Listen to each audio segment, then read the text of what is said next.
Welcome, welcome. We're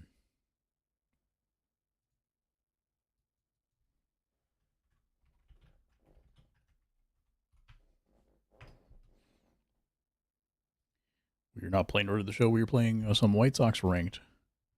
We might end up at Road to the Show by the end of the night, but not yet.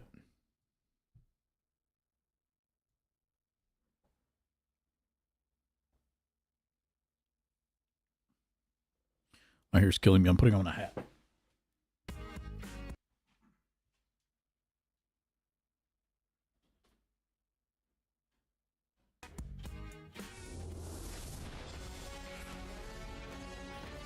Hello from San Francisco, California.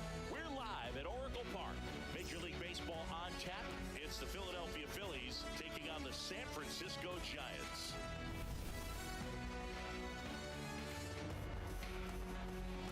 First pitch coming your way next. Okay, that's much better. What up, Dan? I have hit 600, or am about to right now. We might match up. Actually, you might be too high for me. I might be well below 400. Well, below 600.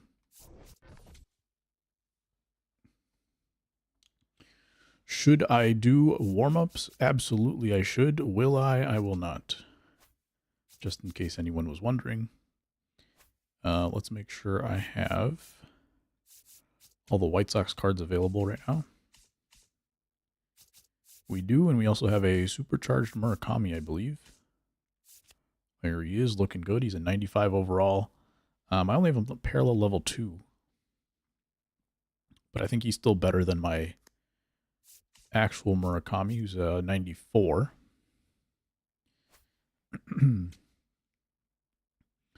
So let me make sure he's paralleled correctly. So I don't think I want a parallel mod on him. So that's good. So easy this year. Yeah, it is. It's like if you play like 6 games with somebody, then you pretty much have them paralleled. Like parallel 5 almost. If you have like halfway decent games with them. So what we're going to do, we're going to take out this Murakami. We're going to say boosted my captain. We're going to put in this Murakami. We decided to go with that Tatis card. Let's see if there's any former White Sox guys that make sense in center field for us. Alec Thomas, I think. No, I don't think he was in the system at all. His dad was our coach at one point. Under 200 with Tatis, he's like 8.5. Oh, man. New threads, Luis? Oh, true. Do I have that card? And how close to am I to that card?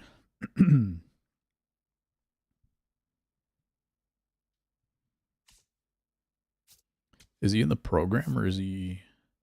He must be a collection card.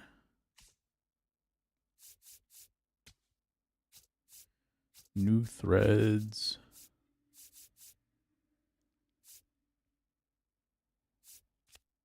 There he is.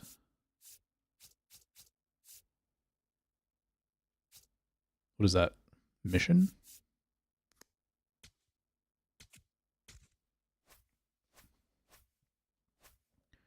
Just says mission. And that's it. Why are you using a minor league team for a theme team? I'll have you know. This minor league team can still hit the baseball. Mini season? Shoot. I don't even know where to look. Mini seasons. New threads, rewards.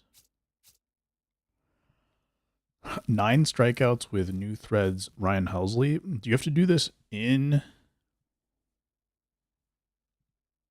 mini seasons? Just watch Major League back to the minors.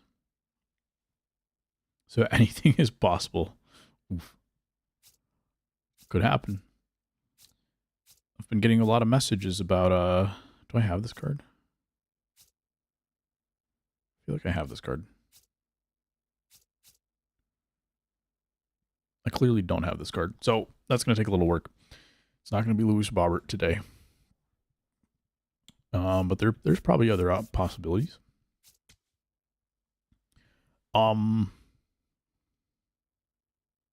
Yeah, I've been getting hit up about Murakami. People are surprised that he's legit. As am I. I did not think he would be this good. Not only like he's good, but he also has like good at bats. Like there's a lot of underlying stuff that I'm really happy about. That makes me think that it can keep going. There's some like he still has that swing and miss that people were talking about, but like his at bat qualities are really good. The Yoan World Baseball Classic. I think I'd just buy that one, right? I can at least throw him on my bench. Because the problem is that card doesn't really fit. Like I'll still use this Antonacci card. He's batting 455, which is fine. I just would really love a center fielder. And this guy, he does play left field for us right now, but I would love a center fielder. It's minimum price? Okay. I'll buy him anyway, just because. And then my rotation's like not really White Sox players anyway. Do I have live series sale?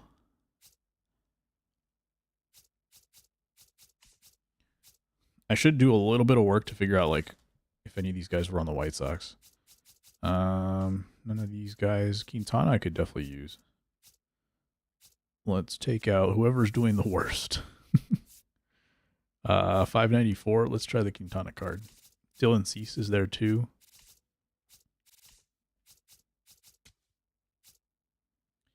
Dylan Cease will put in for Ryan Sloan, I think. Yo, numbers with the 41 months. Appreciate you, sir. Thank you very much.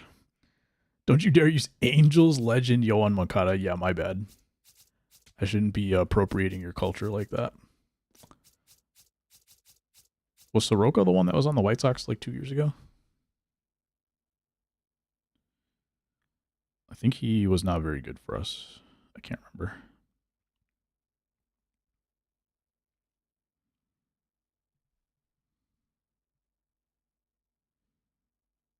He did play for the White Sox. He had a 4.74. He was 0-10 with the White Sox. That's crazy. But with a 4.74 ERA, like 4.74 is probably good enough to get like 3 wins in 10 games. But he was 0-10 with 1 blown save. That being said, I think he was mostly in a bullpen role that year. But okay, Soroka will be on the team.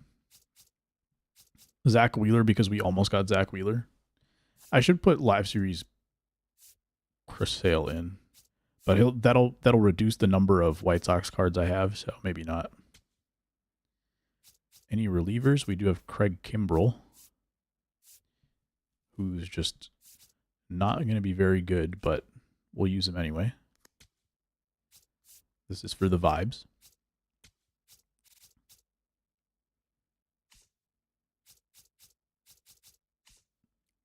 And I don't think we had any of these guys.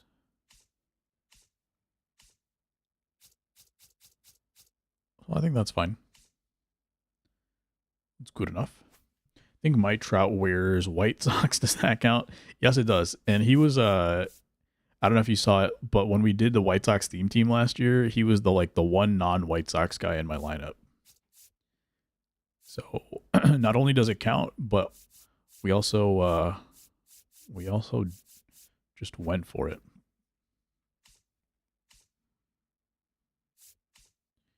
All right, let me grab that Yoan card. I probably won't even I might not even use him right now, but wait, I do have this card. I don't even have the funds for this. Oh yeah. So I bought a bunch of quick sell value cards after the flash sale yesterday. I did some quick sell cards and then also cards that went way down in price. So this Chapman, he hasn't gone back up really, so knew it seemed familiar. One has such a good swing, he does. I gave up a lot of home runs to that card. I don't see him much now, but when I was facing him a lot, I was giving up a lot. Let me just double check that my captains are still good. All right, 15, 15. Both are still active. Let's do it.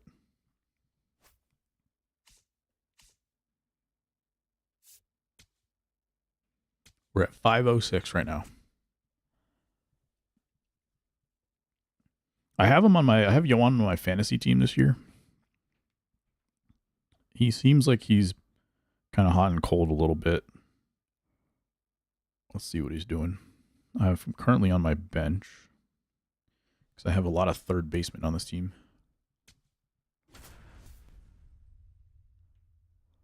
He's 1 for 18 against lefties this year. And he's batting 176 total, but his on base is 341. This is like rookie Yohan. He's going back to his basics. This is pretty much what he was doing, like, right when he came into the league. He was batting like 180 with like a 350 on base or something. He has 3 home runs, 15 walks already, and 28 strikeouts.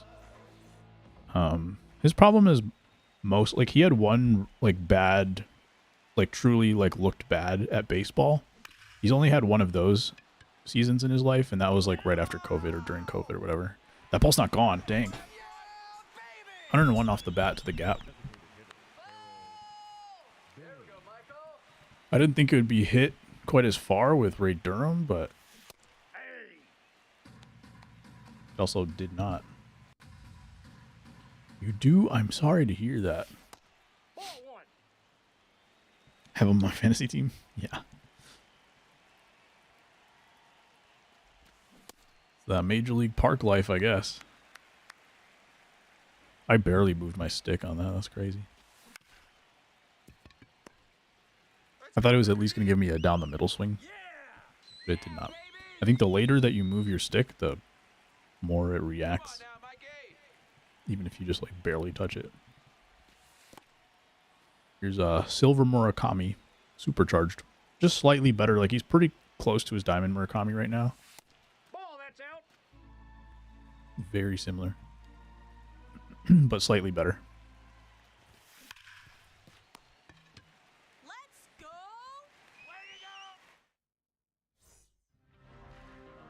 How are you feeling about the Angels so far? White Sox so far, they've been very hot and cold. And literally, like almost literally, because like when they've been playing in the cold weather, they've been pretty bad. And whenever they get to a warm dome or whatever, they've been hitting pretty well. So because of that, they're fun to watch. They're like exciting to turn on the TV and stuff. But you never know like what you're going to get that day.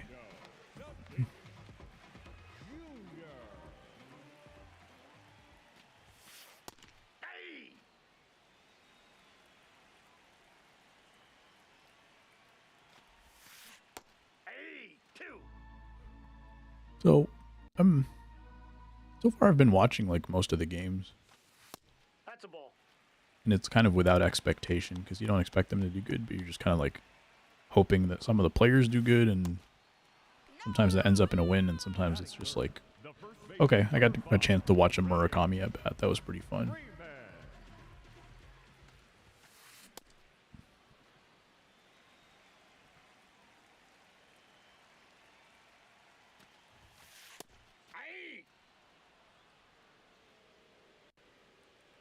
So we can get Freddie Freeman in the inning. And we do. Who's in right field? Tatis, platinum defender, Fernando Tatis getting a... Was that a red jump?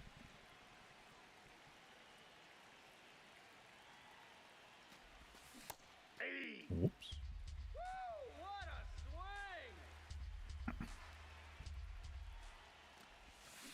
He got a red jump and then he took that swing. Not a good start for Tatis so far.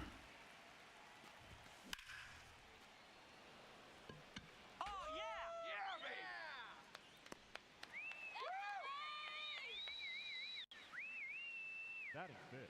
The shortstop, Colson Montgomery. Hey, Michael! Ball. Colson, let's see if he can kind of pick up where he left last time. Last time I was talking about how I can never hit for power with this card, and then I think I hit 2 home runs with him during stream. But other than that, he always smashes the ball like between the first and second baseman. So I get a lot of base hits through the infield with him. This is the kind of guy where, like, if people were still shifting, they were doing auto shift against me, they'd probably get me out.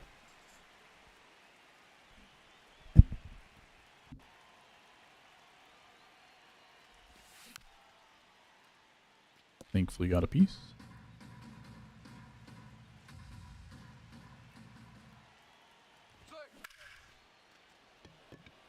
That one a little too high, I guess. Just a little touch high.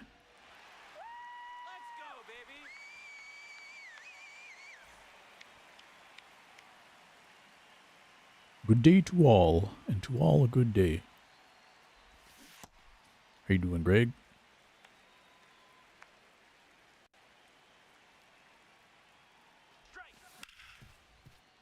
That one's finally going to find some grass.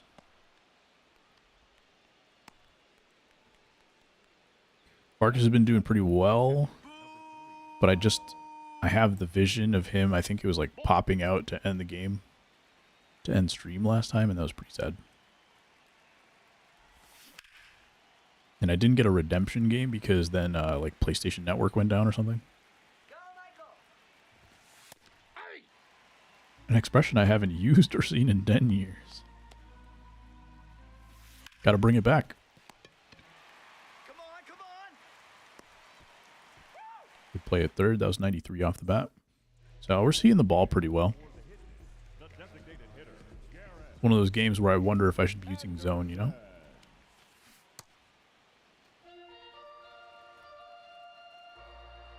R.I.P. Garrett Anderson.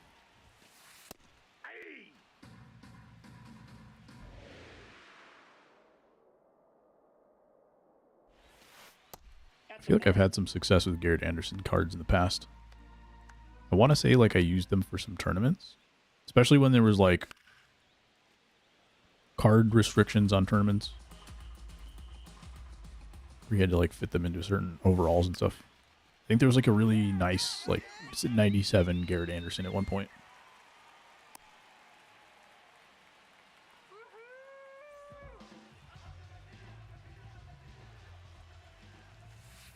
That's a ball.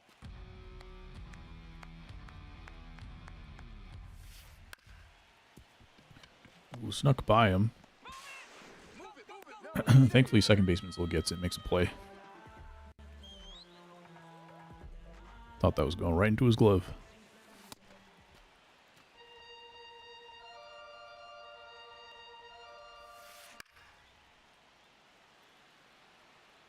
I like playing at these ratings because, like, people's teams are way more interesting. Get on your horse. Good day to all, and to all a good day. After good food, we watch the dude food. I like it. It's going to be our secret cult greeting.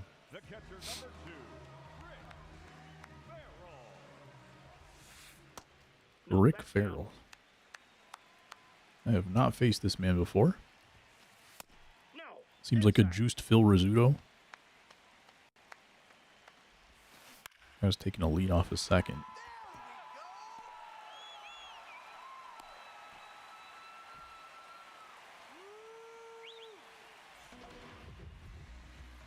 I kind of like that Phil Rizzuto card. But the main reason I had him on my team, number one, because like I feel like on Big Zone, you either have to have like really high power, like 100, 110 plus, or you have to have really low power. Like, even lower than 60 usually. And so I felt like I wanted to try that Rizzuto card for that, but also because like his defense was really good. And I was still getting like stupid animations with him. He would round the ball and then like the guy would get an infield single. That happened at least twice with him. So I decided it was not worth it. Close to being able to afford Judge, then I look at Ohtani's price tag and sigh. Even after this, what's it called? Flash sale. Did you make any moves during the flash sale? I put all my stubs into quick sell diamonds for when this Legends and Flashbacks collection comes out this Friday. I'm hoping to, if I could double my money on that, that would be sick. I don't know that that's going to happen, but that would be pretty good for me. That's right. There we go. And I'm really like super chilling on this game now, so I don't really have an expectation of completing the live series collection. Definitely not any of these flashback collections, but we're gonna see where it can take us. I feel like if I do that once in a while, just make these moves where like instead of flipping all the time, if I could just do some investing that ends up working out, that would be perfect. Just kind of check in from time to time. Get there. Get there. Colson Montgomery makes the play on the run. Back to the top of the order. I think Pete Crow Armstrong grounded out to second the first time. Off the plate, ball one. I grabbed some of the lower 89s, I think. Some of the lower diamonds that I think will still go back up in price.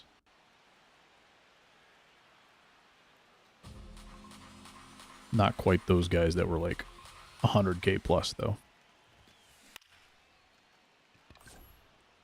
Oh, come on. Come on now. Come on. Up next for the hitman, the right fielder, Fernando. I feel like the move would be to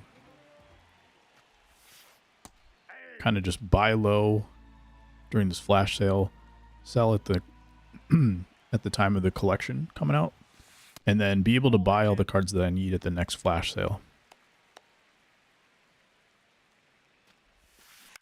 So if I can save up till the next flash sale and not spend, I think that'll work out pretty well. Miggy card, was there a reveal for that or something? Not a reveal, but like a teaser. Leading off for the Pelicans. Not because it's a 95, but because it's a Miggy too. Is it?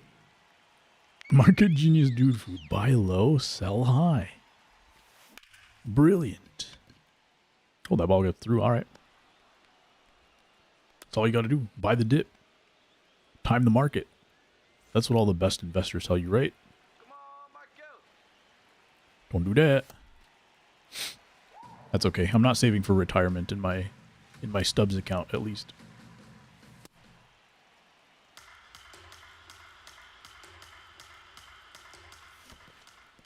The real trick is going to be able to stop myself from buying anything until the next flash sale. Which it seems like they just want to do it like anytime there is a collection coming. I think that was their pattern in the last 2 years. Trev Teeps 2.0 over here. Now batting for Chicago, the right fielder, Fernando Tatis Jr. Gotta love it. How you doing, ASG? That's ball two. How's the Yankees' life? That was probably a pitch I could do damage on. Let's power swing a little bit. I'll look inside. There we go. That time 102 is going to leave. Just a slightly better launch angle. That was a power swing. I ambushed inside. And it pays off. None of those things usually work for me. But for ones with a good at bat, I actually make someone punish someone for it.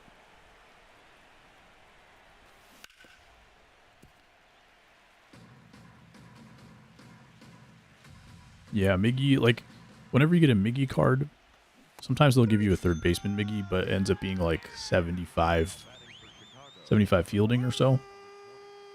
I really feel like they're trying to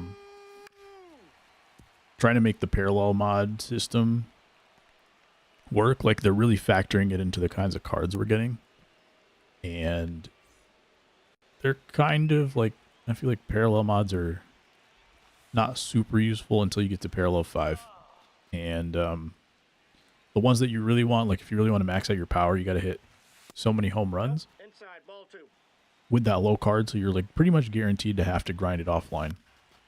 And so there's it makes it a lot less enticing until you get to like your end game cards. Once you get to end game cards, I think that's going to make a lot more sense and it's going to be a lot more fun. Wouldn't mind putting some time into that, but it's a little clunky for now. Mets are doing so bad that the Yankees crash was ignored by everybody. Nice. Yeah, I think they lost 12 in a row versus the Yankees like 5 in a row or something.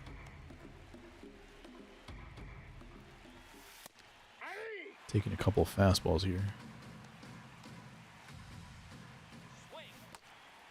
And then we swing at the slurve in the dirt. Now I'm going to look up what happened to the Yankees. That's okay. It's in the past now. They have since redeemed themselves, I'm assuming.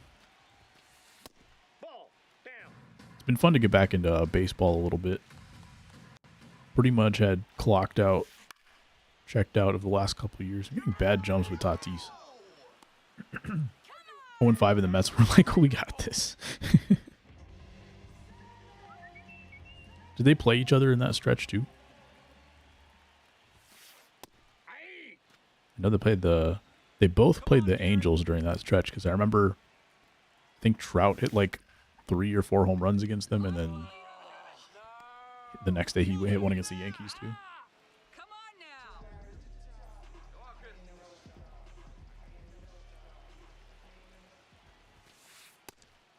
That's a ball. That's right. Good eye. Wait for your pitch.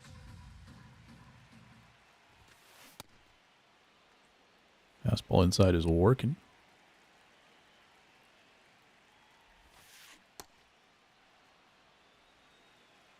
But yeah, baseball's been fun. It's like kind of nice to not have expectations for my team and also still have some fun players.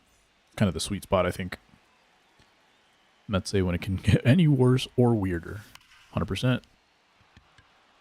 Donachi with a great launch angle on that one.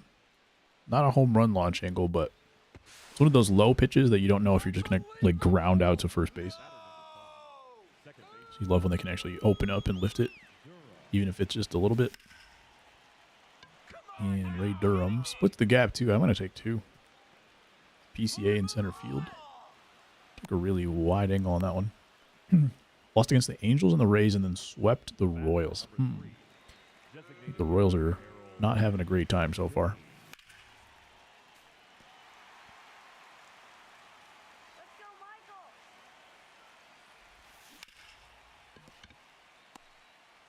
Numbers mysteriously had to leave when I asked him about the Angels, so I assume their season's not going super excellent right now.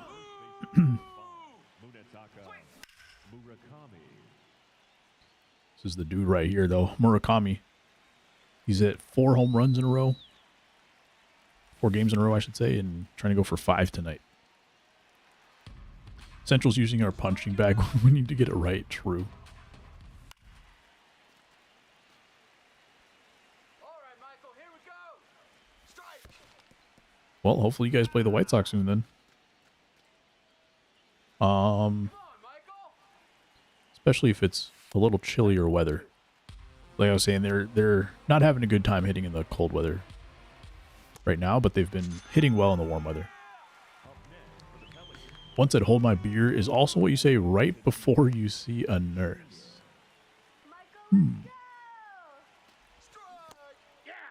Tatis homered last time up. Struck out with a runner on third and less than 2 outs. That's kind of my forte. Thankfully, Tatis bails me here.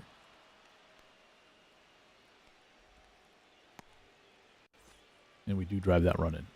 Here we go, Michael.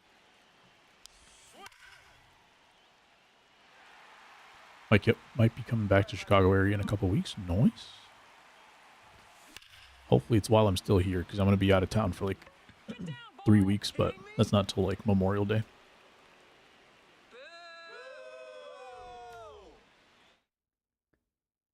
Are you coming back to like the same site and everything? There you go, Colson. Colson, once he hit P5, he started hitting for power. So that was nice. Dylan Cease now level 4. Murakami now level 3, I think. Is that what purple is? Let's open this pack real quick. P5 Cattell Marte now. Nice. Is that a live series Cattell? The live series Cattell is nasty. I think that I used that live series Cattell for like most of last year. P3's purple. Okay. Yeah, that card's nasty. It was great for me last year, and it kills me so far this year when I face it. But I've only used, I think, World Baseball Classic Cattell, and that one was not quite as good for me.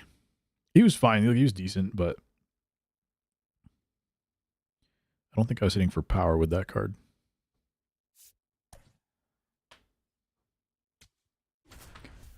Green, orange, purple, red, blue-ish. Yo. We're going to face this Hunter Green. 85 overall. In Wrigley. So we're going from NL Central to NL Central. Slider, splitter, slurve.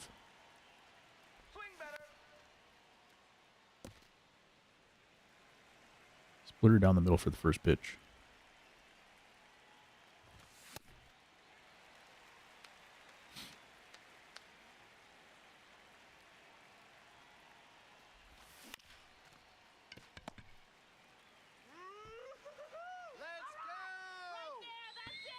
Melrose Park around Cinco de Mayo. Ooh. Okay. That might be around. Come on now. Come on. Do I even know where Melrose Park is? I have an idea. The first baseman, number 5, Murakami. Okay, it is not where I thought it was, but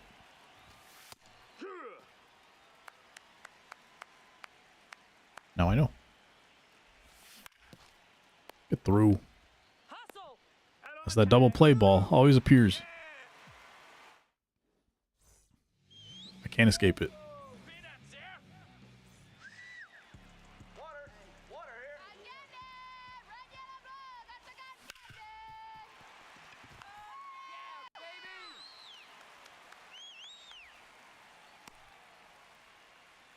All right, let's go. All right, first pitch gets on base.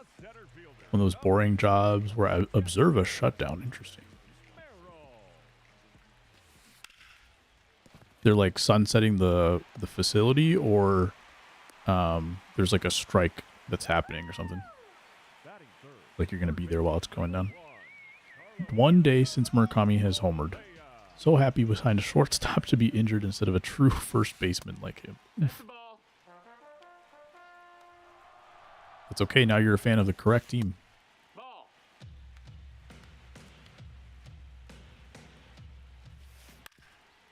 There we go. There's an outside possibility that if I take one step for the tag, I could get a triple play. But also, like, if anything goes wrong, I'd probably get 0. I'd probably still guarantee myself 1 out.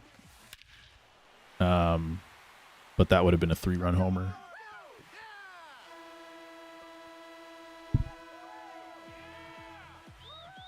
Now base is empty with no outs. Pretty much no reason to pitch to him there. Gleyber Torres coming up after him. I did kind of want to get that cutter more off the plate. There's no guarantees. Has anyone ever turned a 5-4-3 triple play in ranked?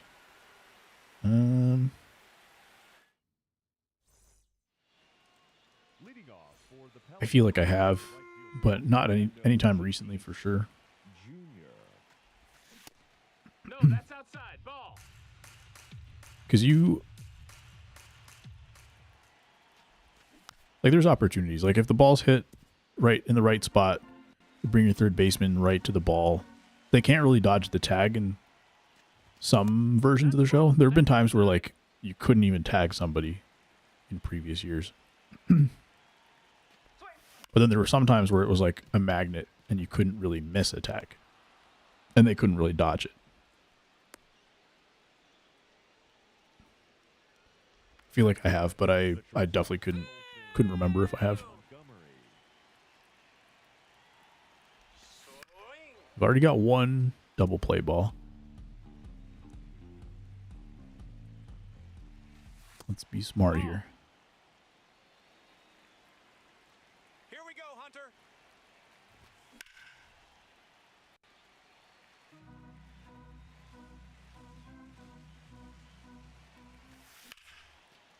Get up. Oh, I missed it. Yeah, his opposite field swing has always been pretty good. Now that his power is up a little bit more and his contact is up a little bit more as well, with his parallels and the captain. I feel like it's been working really well. That ball like zigzagged on my screen. Commissioning something. Okay, gotcha. Vargas trying to get it over the head. Not gonna happen. Planned power outage observed for commissioning. Gotcha.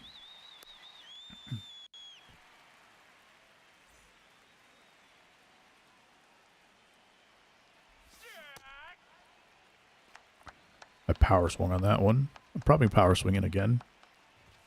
Kind of like this matchup. And I won't power swing this time.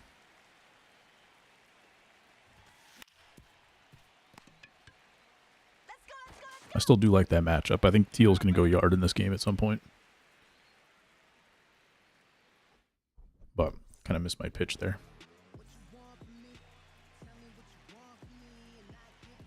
McGonagall's been hitting me pretty well too. He's got kind of a stance that I don't usually get beat by too much. I don't know if that makes sense at all, but it's kind of like toe tappy batting stance. I feel like I usually can get him out, but people are swinging well with this card.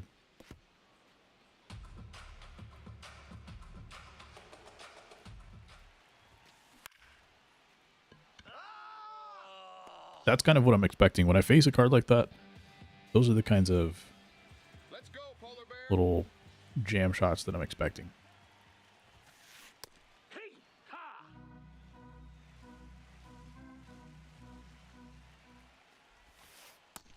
That's a ball.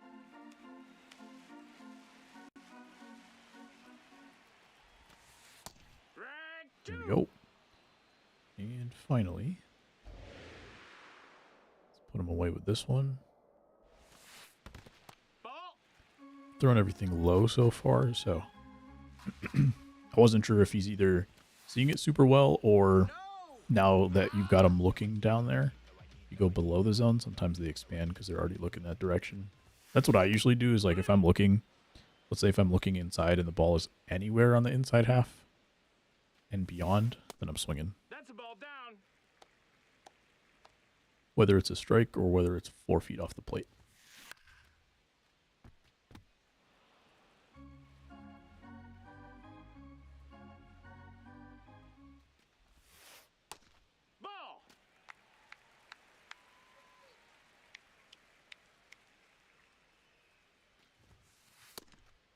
Give me that. This is a huge par. Probably because it's his R1 pitch.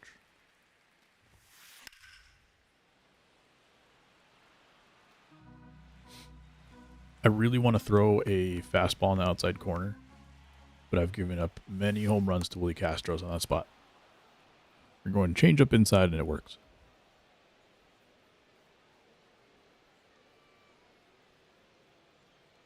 What is the red dot on the fan cam?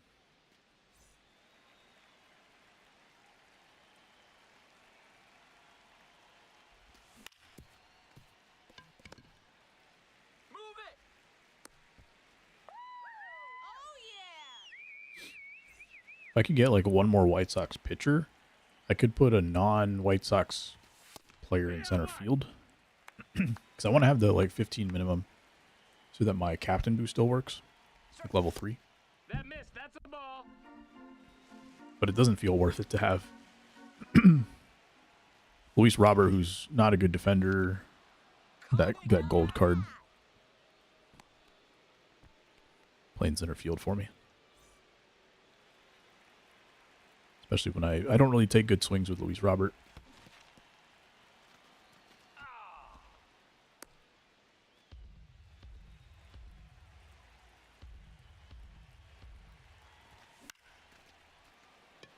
Missed it by a bit. I finally signed up for a softball league. I had to join as a free agent, so I haven't gotten picked up by a team yet. But pretty excited for that if it does go through.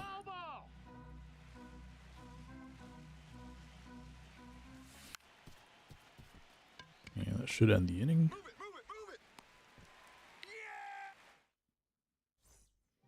I don't know that. For some reason, I thought I scored in that inning. Just felt like a much better inning than it was. Get on your horse!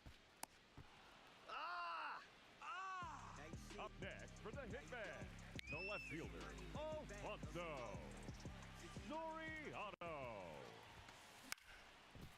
That's a foul.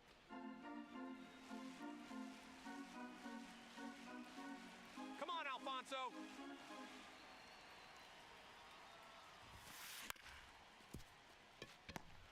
Get there.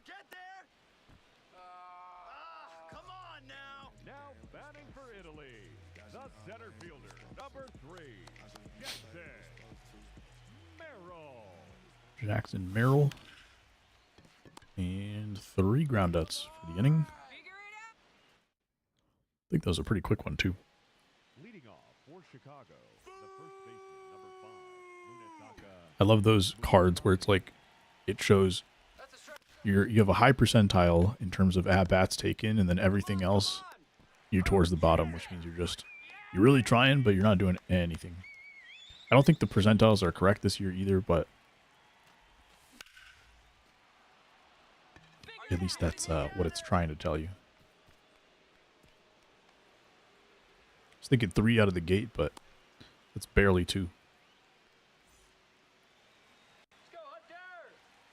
Tatis with some good swings for me today so far. Don't think I heard your response. I would be disappointed if 95 is the collection award.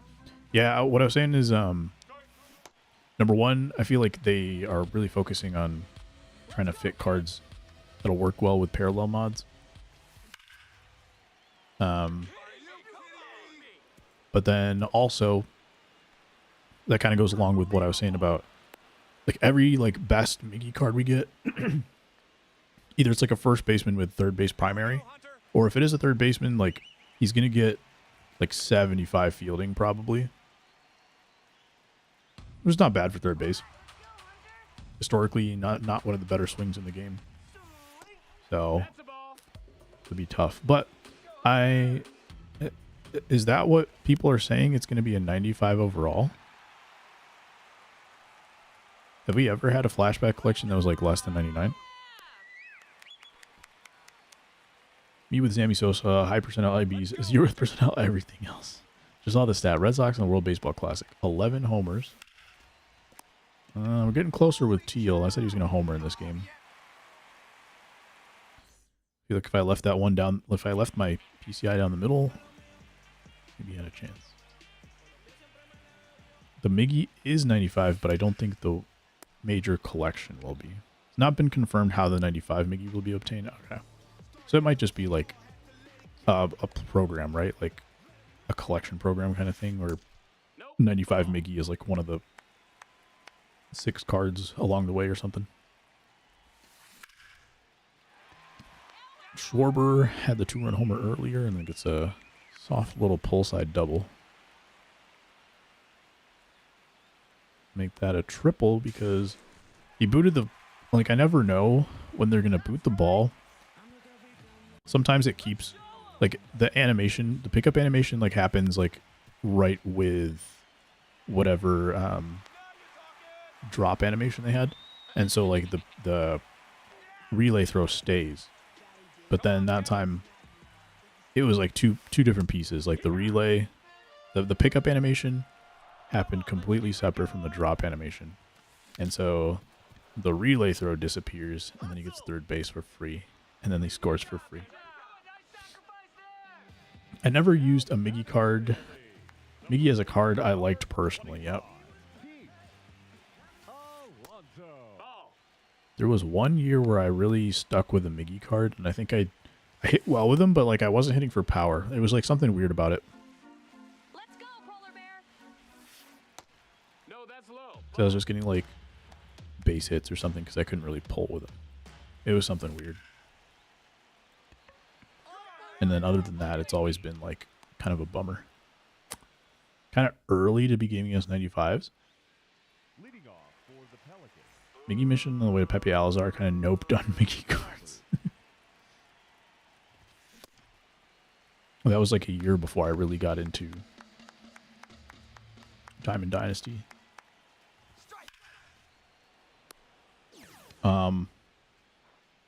Early to be giving us 95s. The third baseman, Sam Antonacci. Not for the flashback collection. I mean, yeah, it's like they're not really giving you 95s too much everywhere else, but if the flashback collection is going to be a 99, then I think it makes enough sense to be a 95 on the way. That's like, I don't really want to get into it. I don't want to talk about it too much. I'm just going to say, like, all of that is like part of the reason why Diamond Dynasty feels kind of the same. So it's like, you've got, oh, not the same. Actually, that's not what I was actually going for. More like, you spend all this time like trying to get all these little cards along the way, and then there's just one big card that's just way better than everything else. And then you can't even use half the cards that it requires to get to that card. You can't use like 95% of them on the way. That's a little... Anyway. Didn't get into Diamond Dynasty until December of 17. Never had the opportunity to learn the legend of Pepe Alazar. That was, I remember, like, I was involved a little bit at the time, but I wasn't playing a ton. And, actually, that's when I had just first started to really get into it, but I remember, like, being away for college. Nope, ball. Not really playing. But I remember, like, looking at the forums and stuff when Pepe Alazar came out, and some people were not happy about it, so they wanted to trade. So they made, like, 2 separate cards, so that if you wanted to trade in your Pepe Alazar, because you didn't want, like, a fake player, you could get, like, a Pujols, or you could get, I think it was a Chipper was the other option. Let me tell ya, Uncle Dibs is about to get on his rocking chair and let you know. Pujols or Chipper, yup. Come on. See ya. That's a foul ball. I do think that was like the first time, because I obviously wasn't like super involved. That was the first time I realized like SDS actually like listens to feedback, I guess. Oh, another thing is like up until, I want to say 18, maybe up until 17, I don't remember. Oh, you know what? It was 16 actually. 16 was the first time I transferred from playing on PS3 to PS4. And on PS3, like they had no updates. Like the game was basically like they didn't change anything from year to year. And so anytime I submitted bugs for PS3, nothing would happen. But it turned out like once I transferred to PS4, it turns out like none of those bugs actually existed in that game. So it was just purely like no updates on PS3. Why give up a card for another? There was literally no way to have a full binder. Yeah, that was probably bothersome to you and like 3 other people.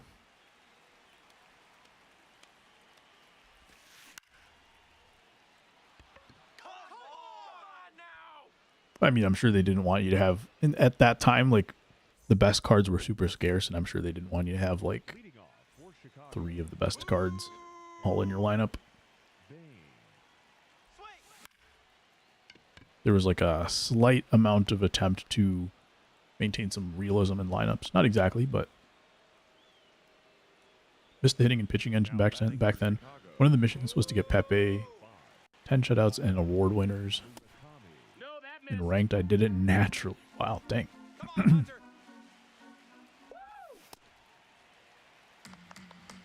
Here we go, Hunter. Yeah, in MLB 17, the engine was like, it really gave you line drives. You would have a ton of lineouts, but it was not just rigged to like hit fly balls the way 18 was. 2 double plays for Murakami on exactly the same pitch. Slider just in off the plate on the corner. I say off the plate as in like it would have been called probably a ball, even though like in real life that's a full strike.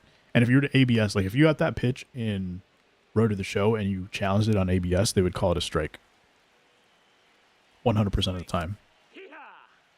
In the ABS system, you get like one little tick on the edge of the strike zone and it's a strike, but you can never get that called a strike by the umpire, so it's like pretty stupid. Never cared about having a full binder, and every year I refuse to have certain cards in my inventory on principle. Fair. Gotta rebel somehow, right? Ball, that's in.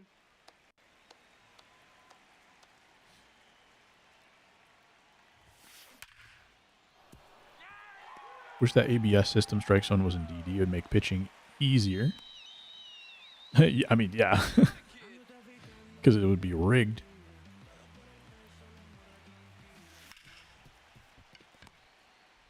ABS, like, I understand why they don't have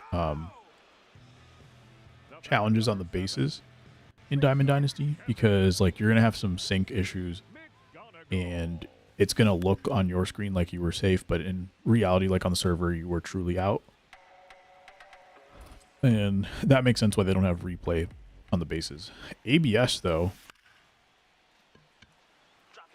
you would think, because there's no timing issue when it comes to ABS, so the sync is not really a problem. So in theory, it would make sense to have ABS in Diamond Dynasty, except I think people prefer to have perfect umpires in Diamond Dynasty, and so I don't think that'll happen. Now batting for Chicago, the catcher, number 3, Kyle. Because the strike zone gets called a strike. Yeah, but like, and then you could never actually get that called a strike without ABS. So like, it doesn't make any sense. Kyle Teal, I missed it. And it turns into a double play. I'm losing this game too. I feel like I'm all over the ball and I've done nothing in 7 innings. I don't think I'm actually all over the ball, but it feels like I feel like I'm seeing the ball really well. And then just any slight feel of an opportunity, then it gets into a double play.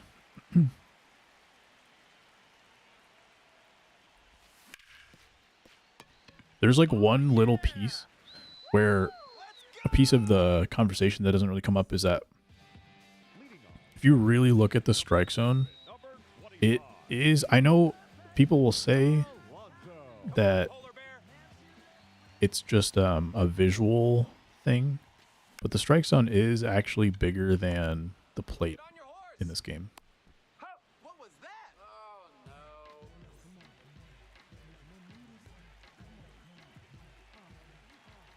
It's definitely bigger than the front of the plate.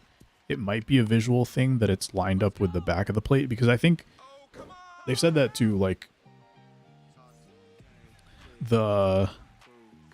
sometimes when they show the box on screen in MLB games, like live games, they're actually showing you like the middle of the plate, but like the ABS does the front of the plate, or vice versa, something along those lines. They don't actually measure the same part of the plate. And this strike zone does not line up with the front of the plate. Slightly bigger.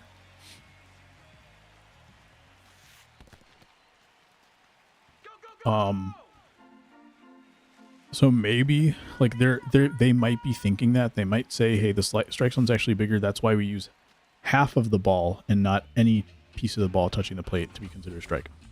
But in that case, they should just make the strike zone smaller Ball. visually, and then make any ball touch the plate a strike, so that it's consistent. That's inside. Then they can do the whole ABS thing, and then the ABS will then reflect what the strike zone is actually supposed to be. But right now, it doesn't make sense on like 3 different fronts, which is kind of stupid.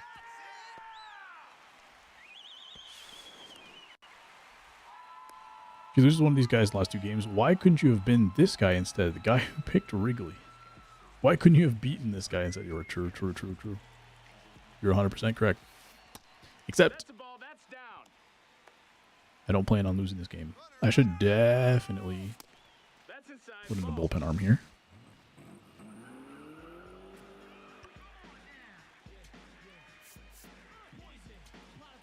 Explain the strike zone the way you explained game mechanics back in the day. The 60-90. Yeah. Come on, Jackson.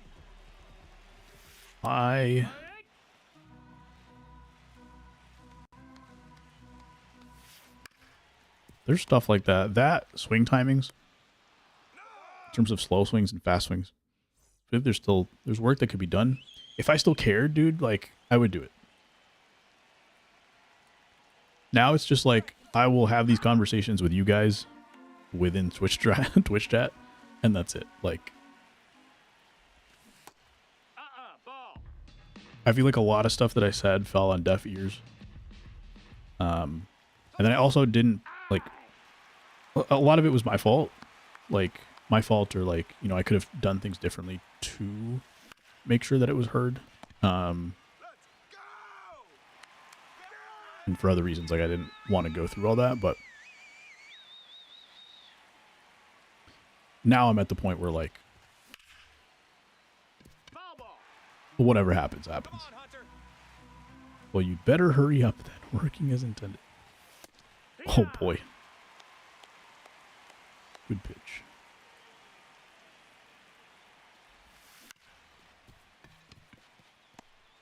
Let's go. Get on your horse. Oh, yeah. And I'm glad now, like I think Ochev made a video about the game strategy manual and stuff a couple years ago too. Go, Hunter. And so I'm glad people are talking about it. That's the other thing is like Ball. when I first started doing that kind of stuff, like I was one of a few people who had my head kind of wrapped around some of that. Ball. All right, let's go, Hunter. There were like genuinely like not many people could explain those things or like really knew the answers to a lot of that stuff or like paid attention to it. Now there's like a lot of people. There's a lot of people that are like way better at the game. Now batting for Chicago. There's a lot of people who there's a lot more like depth to the community, I think. And so I think some people will figure it out. What did he say? I don't remember specifically. He just went through the manual. The game handbook, I think, is what it's called. I don't remember the specifics about what he talked about. That ball is not going to get through.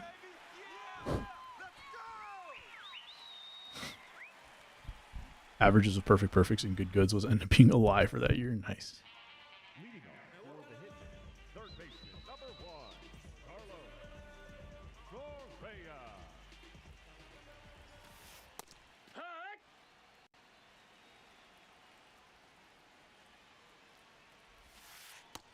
I think like once we got to a point where they kind of stopped tuning like hitting gameplay, certain things. Then I kind of started to not care too much about giving feedback. Italy, the designated hitter, Kyle. One other thing is like I didn't necessarily like I did post stuff on Twitter, but a lot of the feedback I gave was more to like almost put awareness into the community rather than to like give the feedback to the devs, if that makes sense. And a lot of it was like, hey, this is how you work around whatever the game is. It wasn't that I was like trying to like get the devs to change something necessarily. There were certain times where I did, but a lot of the way that I went about it was like, this is just what the game is, and this is how you kind of like work around it. Leading off. And I was good with doing that. Right fielder Fernando Tatis Jr. Now pitching. Because there is like a thing in game development where I think like game developers want you to give feedback. They want you to tell them what could be improved, but they don't necessarily want you to tell them how to improve it. And I was always more like a solutions kind of person. Like I tried not to give like feedback unless I had a way to fix it. And that's pretty much what they don't want. So I try to stay away from like stepping on toes that way. Oh, now, let's turn two.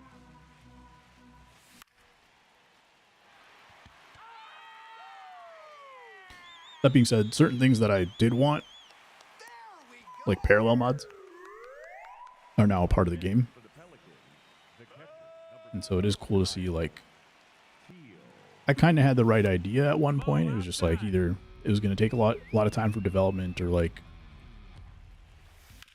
it was kind of not time for it yet. All right, that was a fun game, I guess. It's always these games where I'm like, shoot, now I got to go back to PCI hitting. And then I go back and I realize like I was better without the PCI. I never know. I can never tell.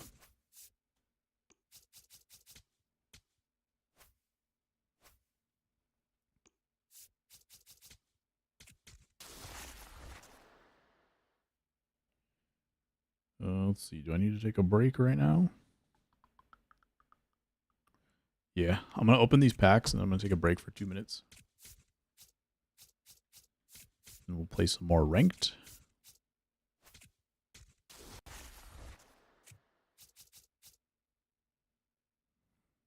Drake Baldwin. Why is he going for so many stubs?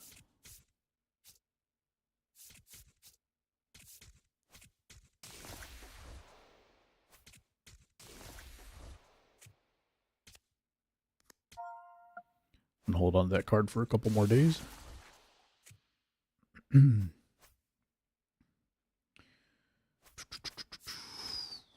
Okay, I'm gonna play a game on zone hitting and see how it goes. I am gonna turn the PCI on.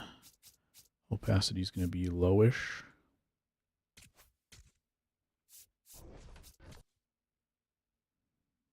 Complaining about the state of the game, I'm legally obligated to talk about Jersey Editor again, as you should. As you should. This is the time and this is the place.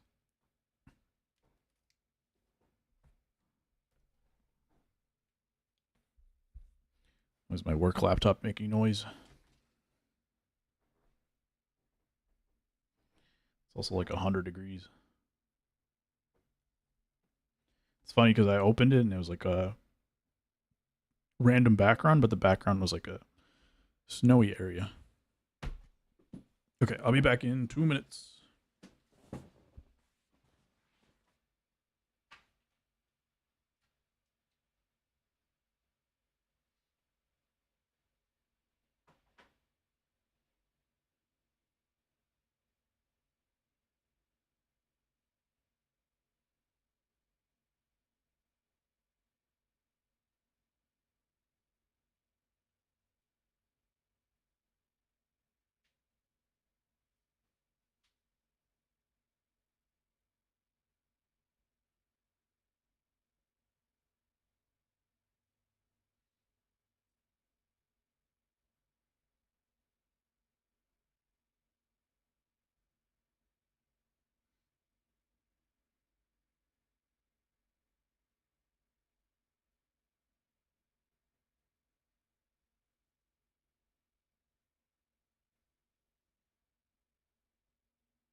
It's never not the time and the place. You are correct. I cannot lie.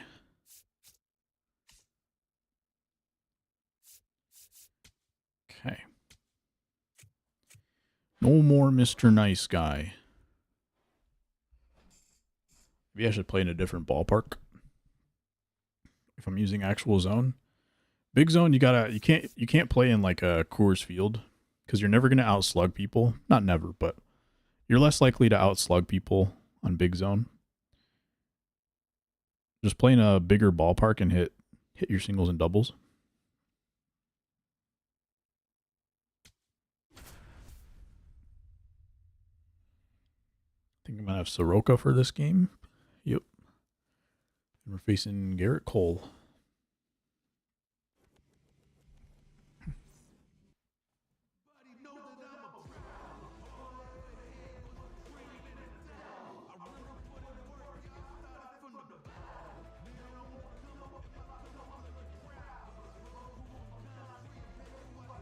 You sound like Big Tom. Oh my god. No comment. Leading off the ball game this afternoon, the left fielder, number 3. I think he was like a professional bunter too. That's a ball. No more Mr. Nice Guy, aka Rude Food, aka the tuna casserole that expired 3 weeks ago but is still in your fridge. 100%. Why are you looking inside my fridge? How come you know the contents of my fridge?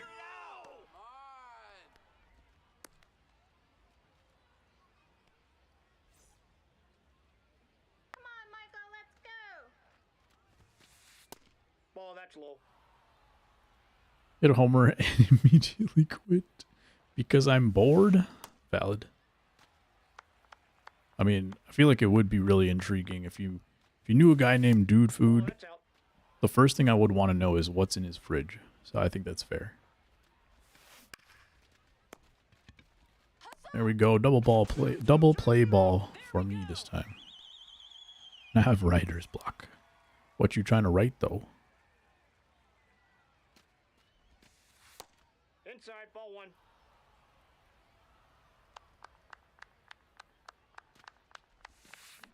Aye. It's like kind of an accidental dot because it hung way up. But also I was trying to throw a dot just on a different corner.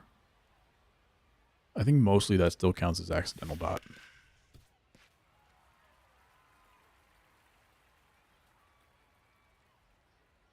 For sure, if it had gone to the opposite diagonal corner, Ball 3. it would be fully accidental, but didn't quite go that far. Ball 4. And that was a good take. Ball, that's out.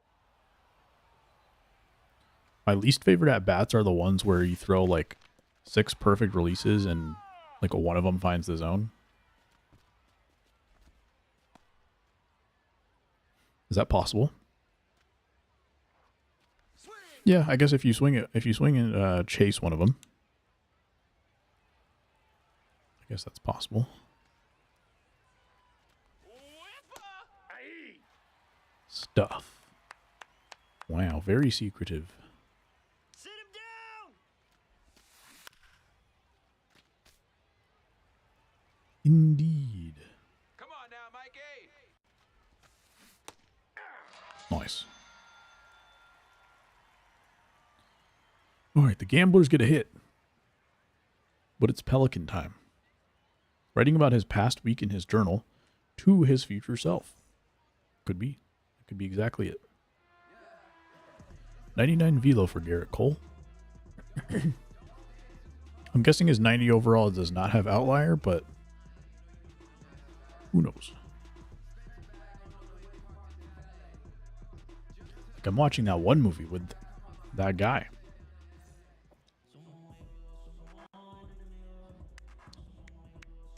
All right. See what the PCI can do. First pitch, 97 off the bat. To the warning track. But not that other guy. He sucks. I agree with you. 88 off the bat, but it's 310 down the line. Also to the wall. Batting third, the first baseman, number 5. Just like IRL Murakami, batting 200. Although I think he had like 3-4 hits yesterday.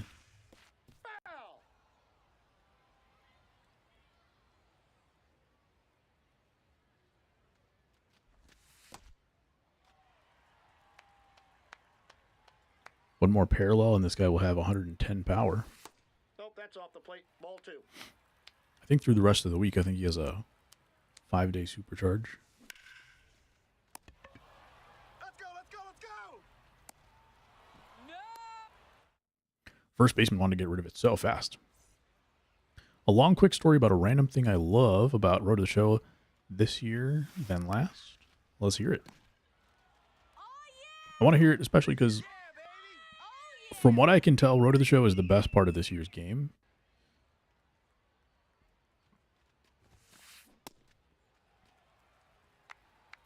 And I don't know if that's just me, like, not having played a ton of Road to the Show.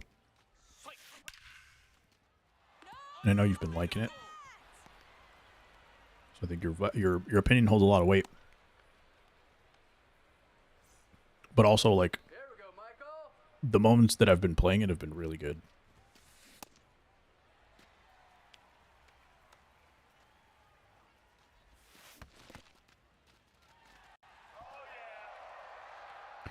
Best part of the year, but also bias. Nice. Got a Scott Rowland up in here.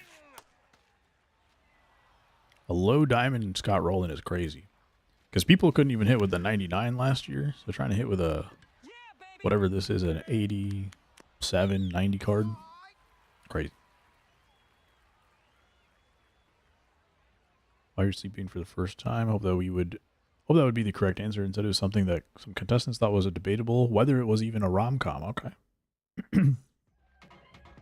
What was the answer then? Brewers my entire career, and named after my son, hence why the bat top is retired. It's his now.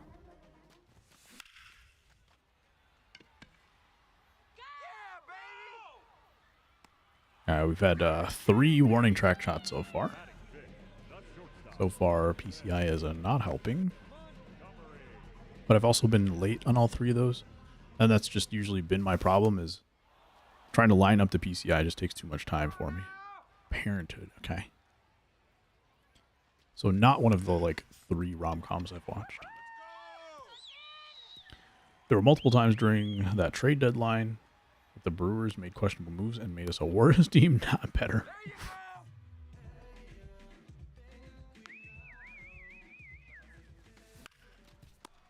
Jammed right up to the pitcher.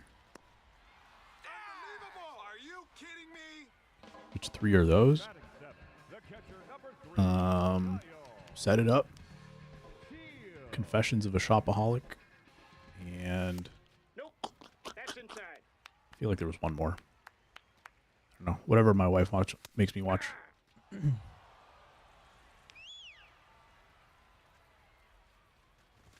Parenthood doesn't feel like it because they're already together. Gotcha.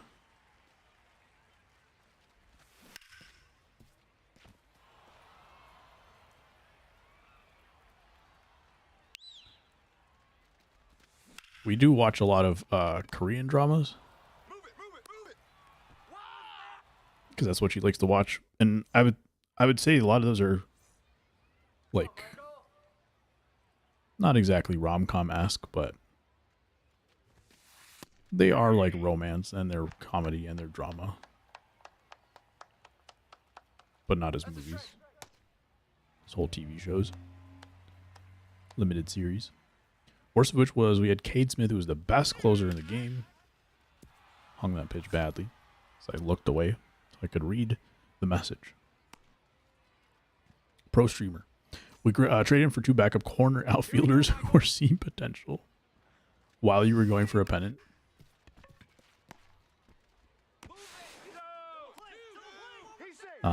Are you guys watching Kitty XO? I'm not. I don't think that we will together, but I think she wanted to watch it. I can't remember. Ball one. Wow, we were the #1 team in the game. Love it. Favorite recent rom-com is The Big Sick. I don't think I realized that was a rom-com.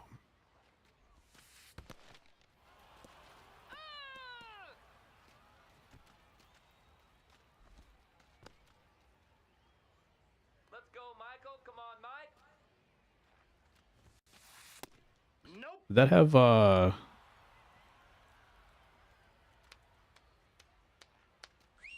gonna sound stupid if it wasn't. But did that have Kumail in it? It is. Okay, with Kumail. Okay. Ray Romano. Gotcha. I was I thought it was. But I was like, I'm gonna sound stupid if it was not. Came out of a coma. Father tells the woman standing next to him, who happens to look like 1990 Sandra Bullock. Come on, come on. It's claiming to be my fiance. I'm not gonna ask any questions. Yeah, Lady Dibs is watching it. We saw the movies, but I don't know if I'm watching the series. Got it. I didn't realize there were movies. Also, Talon having two full combos at the same time. That's the true story of how he met his wife. Oh, did not know that. That ball's foul. That's cool. Come on, La Pantera. Now I wonder if my wife has watched it.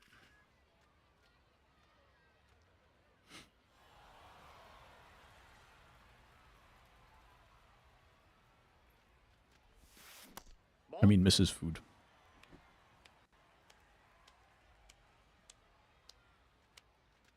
So did you request to get traded off the team then, Diablo? Similar to While You Were Sleeping, in that they both involve love interests in comas. Ah, okay. Makes sense. Antonacci, a rare perfect on this stream because we don't usually have the opportunity for that. He goes opposite field against Garrett Cole. Fortunately for me, my brother is already married and doesn't look like Bill Pullman. Sounds like a plus.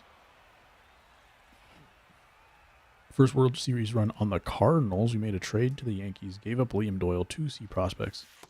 Inside, ball one. For Garrett Cole, Giancarlo Stanton, another reliever, and a 4th person. Oh my goodness. Really getting work out of that 4th trade slot, I guess.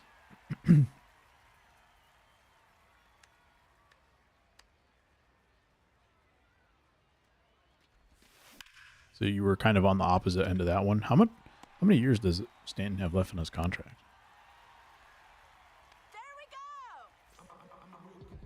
Meets the girl. They break up because she's not Indian. Then she goes Ball, that's off the plate. to a medically induced coma. And she's still emergency contact. Ray Romano plays her dad. Oh, okay.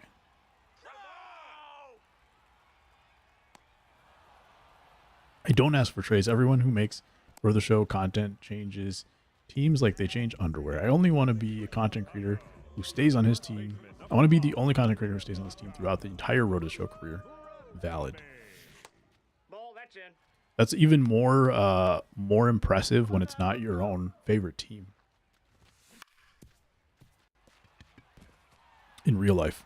My first Road to the Show I ever did, I was on the Tigers for like, I don't know if it was just my first contract or what, but I hated being on the Tigers, not just because they're an AL Central team, but because their fence in center field was 420. Come on, Nando. Otherwise, like, I kind of wanted to stay on one team, but I could not stand hitting in that park.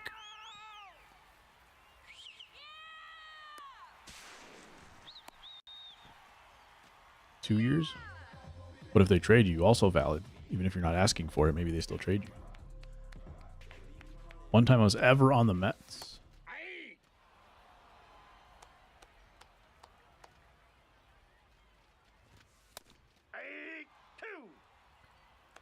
Two high pitches so far. Does he go for a third?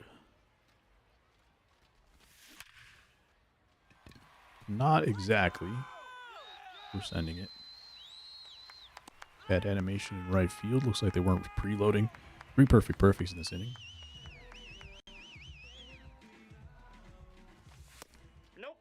Ball one.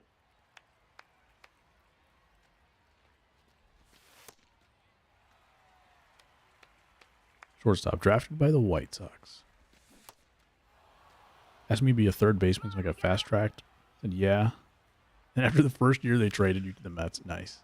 Drop it. They were just trying to do you a favor. Good guy, White Sox.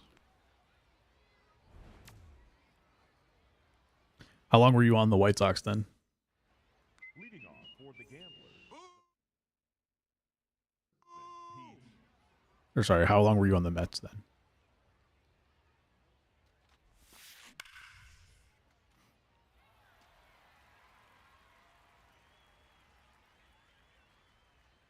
Whip.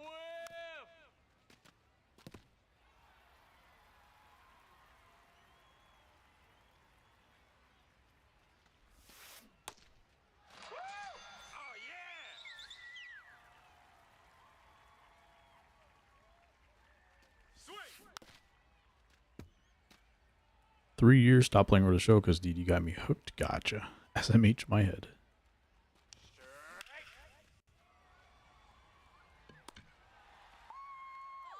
Little firm little line out there.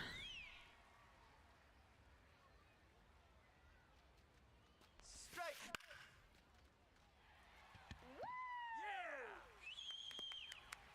And we're keeping them scoreless through 4 innings. Could that be it? No. Going to a reliever. Only 3 innings out of Garrett Cole there. Tyler Rogers. Come on, ball. It's Foul. That ball's foul.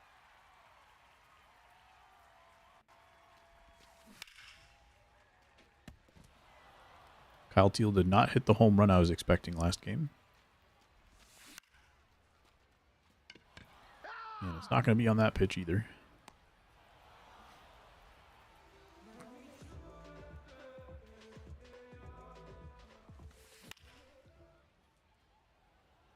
See if Bobbert can do anything against a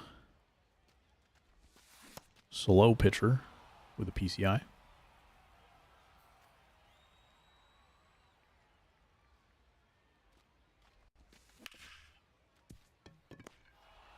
Hustle up. Why I also stand one team. Notice that when you do, the team you're on does make off-season moves to be a better team. In case, in point, I finished my second into Nachi with a second perfect. Second full season with the Cards, and starting year 3, we signed Ronald Acuna, Jaron Duran, and Tyler Glasnow. There's a perfect home run. Getting a few of those in this game. We were starving for some perfects, I guess. You need to have moved. It's always confusing because there's like Jalen Duran, I think is a basketball player. And then there's Yohan Duran. Or Johan, I don't know how to pronounce his first name. The reliever for the Twins. It's like depending on how you Here we go, Harold. slur your words a little bit, they're all the same name. That looked like a hit off the top of the base. Still played it though. Leading off for St. Louis. That's always nice when your team makes moves. That helps.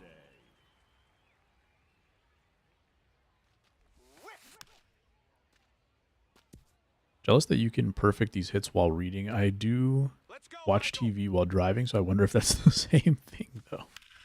Atta kid. That's crazy to me.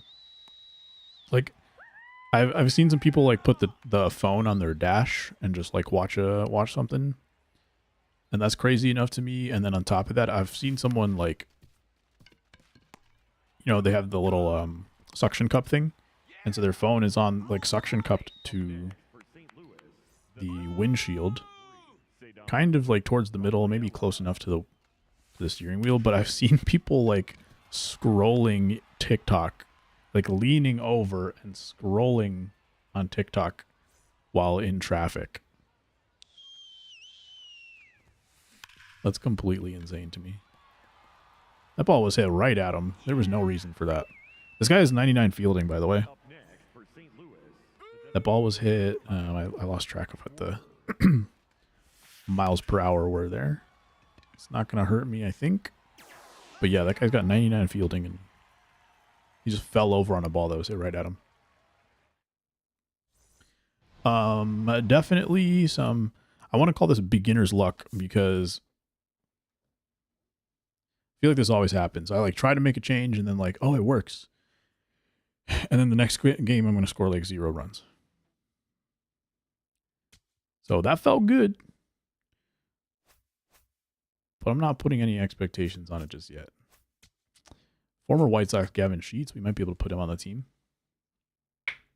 What I do is crazy. I think it's also certifiably insane. Never advocate for doing that, but I definitely watch most of Naruto that way, and I watch with subtitles. I'm someone who like... I need multiple things going on in order to focus. So probably like on some level, it's not always the case. Like there's a thin line, I think. And so if I have too much stimulation, it's bad. If it's not enough stimulation, it's no good.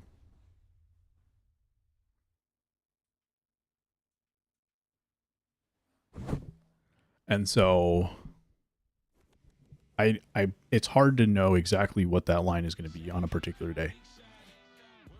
Sometimes going back and forth between stream and then back to the screen is the perfect amount. Sometimes it's too much and I lose focus. But I think today's one of those days where going back and forth is like the exact amount of attention that I need. But I was going to say is like when I drive, I'm a very like I have to lock in when I drive. Because sometimes I like do kind of stupid stuff when I'm driving. And I drive fast. So like I can't afford to not pay attention like one little bit. Like I'm the kind of person who like you can't really talk to me while I'm driving. Like I can listen a little bit, but like I don't want to talk when I'm driving. And then pretty much like I just want music on and then just lock in. And even if I like, I think I got better with it over time. Like I would call my wife on the way home, hour-long drive every day. And that was fine. But for a while it was like, even if I was on the phone and just not looking at anything, just looking at the road, it would still be enough of a distraction for me. I think eventually like that stopped happening, but I noticed that for a while. Like even if it was on the phone, speakerphone, whatever, I would miss some stuff on the road. Depends on the show. Yeah. Some shows I can double screen, do something else. Watching Invincible, invested the show, also driving. Done enough dumb things I can't anymore. Yeah. Yeah, I think I like to rewatch a show while playing video games. Or at least I used to. I haven't done that in a long time, but especially like a comedy show that like you're not really trying to follow an entire plot necessarily. But like the lines here and there are what you're watching for. And you just look at the screen every once in a while. But anything like serious or like something I haven't watched before, I definitely would not. Cartoon, Naruto kind of makes sense. Soto Lindor prices are trending down. They're going below 90. I'm not sure what the deal is with them. Nope, that's inside. Soto was injured, so I don't think it's a prediction of him going down in overall necessarily. I don't know what Lindor's deal is, but sounds like he's having a bit of a rough start. Maybe, I don't even know offensively how he's doing. I just saw some like low lights of his fielding and whatnot.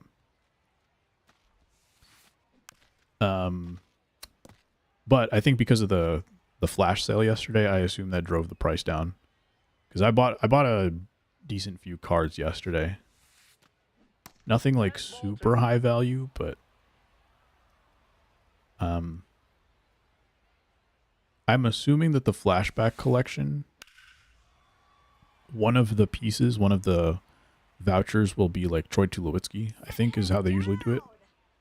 The live series collection is usually one of the cards that gives you progress. I don't know if that will be enough to keep the value up or increase the value, because there's going to be a lot more other opportunities. Like Tulo is going to be 3.5 million, and if you sold cards to get the other collections done, the other vouchers done, you probably have a better chance of it. You, as in people who are trying to go for that flashback collection. So I feel like whenever those kind of cards come out,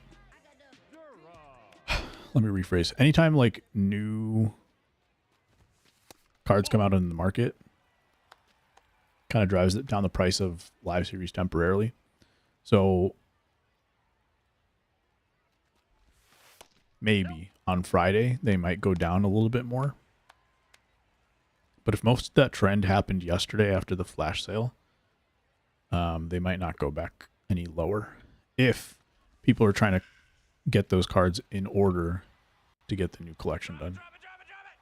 I just don't know how that's all going to work. And I've been out of the loop. Like, I haven't done a flashback collection in like 3 years. So I couldn't really tell you for sure.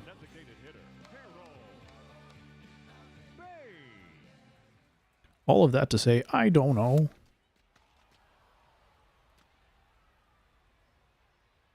Here we go, Harold.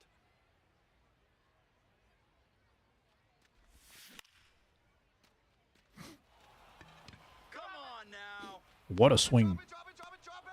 Come on.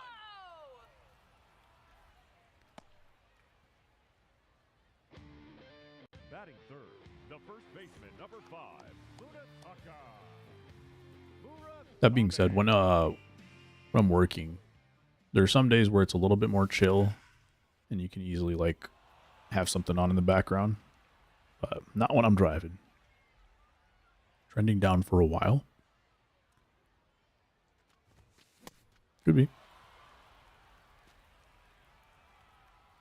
At this point in the year, I don't think there's necessarily like, the only thing that would probably jump it back up is like supercharging. Because I think even Inside Edge, it's already hit its peak. Because I think some of those Inside Edges like boosted some cards for a little bit, but I'm guessing that those are already past their prime for Inside Edge peaks. So yeah, maybe if they ever get supercharged, that could be a factor, but other than that, there's not really much going to be driving their price up. Unless, again, like if this Friday collection, if people decide it makes more sense to go for Tulowitzki rather than certain other vouchers, then maybe, but I doubt that's going to be the case. See, that's what happened. That's what happened the other game. Is like I ran over to the ball, he dropped it, and then I didn't reload my throw because I thought he would just throw it. This time, I tried to reload my throw, and then he pump faked. I was like, you can't win in that situation. P5, inside a 5-star Inside Ed Superstar. Ooh, supercharge. Do they ever overlap those? Now that I think about it. I think they like turn off the Inside Edge if they supercharge it, right? That'd be pretty crazy. So I think you can get some 99s that way. Honestly, P5 plus a supercharge gets you pretty close already. Like this Murakami card. You got this. I'll have to double check. I think I can get this Murakami to like 97, 98. Because of the captain boost.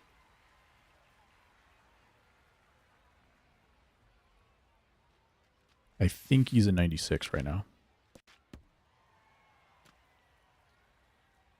There you go, captain boost.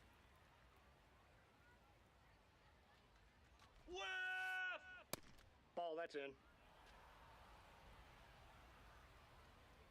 That'll be fun too. Like if you have a supercharged with a captain boost later in the year, because like the supercharged, well, supercharged eventually gets to 99, right? Yeah, parallel mod, I guess, some of them will increase your overall like 1 point higher than just the base mod.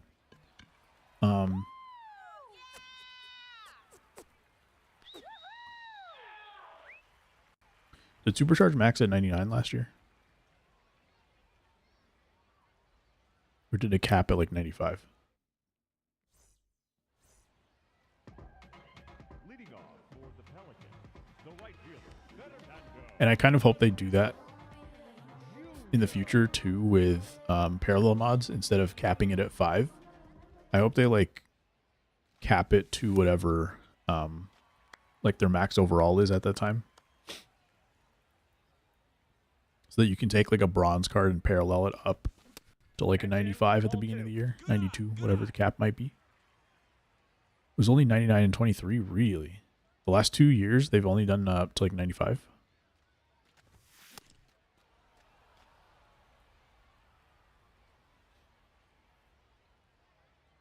Well, Let's go, El Nino. well, no. 99s came out in the middle of the summer. Ball 3. I was going to say, like, if they had only brought out 99s at the end of the year, then that would make sense. By the time, like, Inside Edge is not being used because the season's over. But, Drop it. yeah, they still had half the season. Oh, 1923, all cards were supercharged to 99 the entire life of the game. Got it. Very true, very true.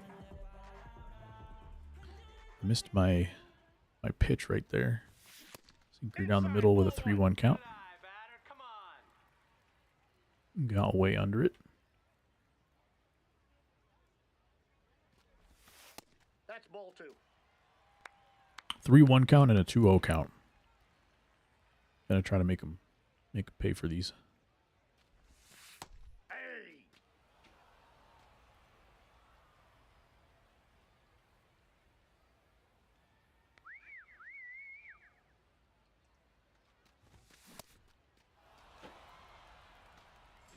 I had him. Let him off the hook.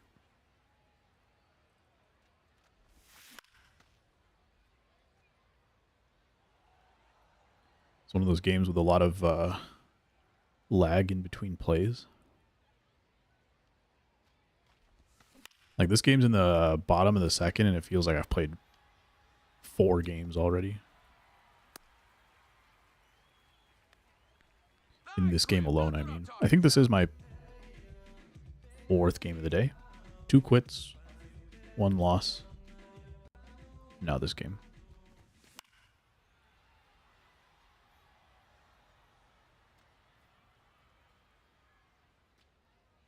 '23 was another beast. Ball 1. It's like a... What's the word I'm thinking of? Fever dream. Ball. Keeps falling behind my hitters. There you go. A nice little swing to the gap. Change up down the middle. Slow pickup in right field. We're going to take home on that.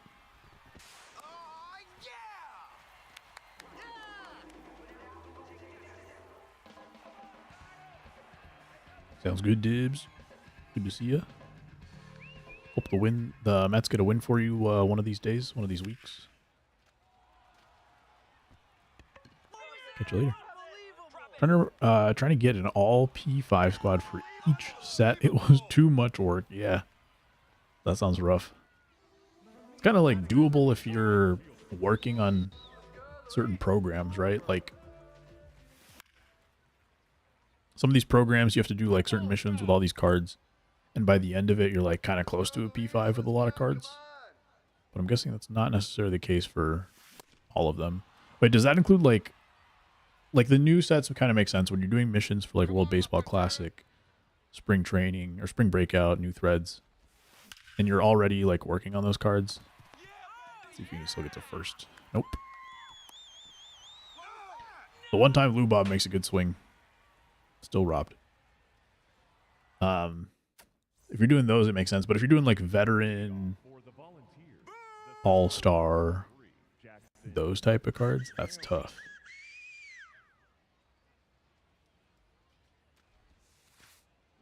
Oh wait, you're talking about sets. Sorry, I already forgot what we were talking about. Sets as in like 1, 2, 3, 4, 5, 6, whatever it was. And yeah, P5s back then were a little tougher to come by.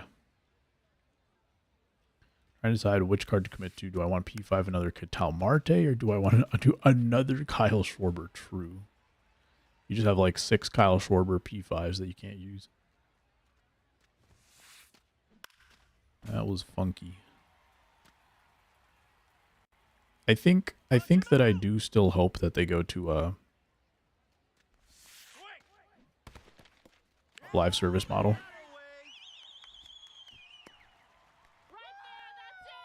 Because this cadence just doesn't work for today's gaming anymore, I think. One thing that kind of helps them is that maybe the audience for this game is a little bit more used to it, the cadence. But I feel like they're bleeding a lot of players now. And if they really want to stick around, then they probably want to kind of have a younger group interested in the game throughout the year. That and just seeing like what live service games are doing right now. Overwatch is like kind of the one I'm most in tune with. And they're always bringing out like new stuff now. They went through some ruts and they went through some bad times with their development. But where they're at right now is like pretty cool when they have a certain cadence of bringing out brand new stuff, creative stuff.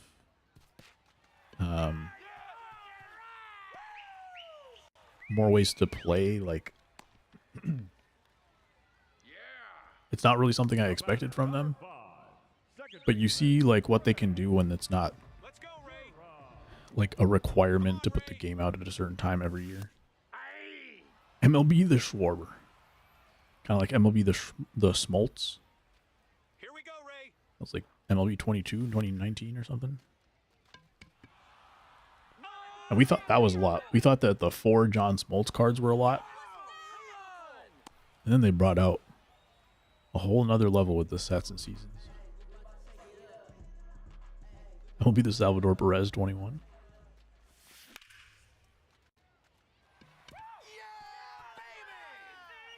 Gotta have it. Alright, I'm feeling it right here. This is the Murakami at bat we've all been waiting for.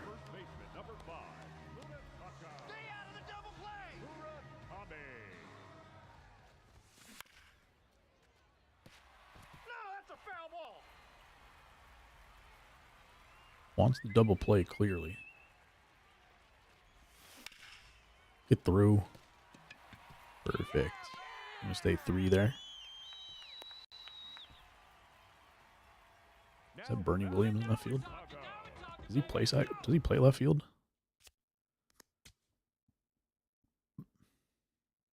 That's Joe Adele. Come on, El Nino. Come on, Fernando. Tatis. As a believer in Salvador Perez, that one I don't mind. Fair. Base hit now. I've had some really good success with certain Salvi cards throughout the years, for sure. I'm getting beat by these sinkers against Tatis, but usually I hit sinkers pretty well with them. Let's go, El Nino. I can just open up and go get it. Plate ball 1. It literally means savior in Spanish. Coincidence? I don't think so. I think not. There we go. That's what I was saying. I can usually open up on the sinkers with Tatis pretty good. Now you're cooking. I just kept getting like underneath them and overthinking it a little bit. Still bases loaded, 1 out.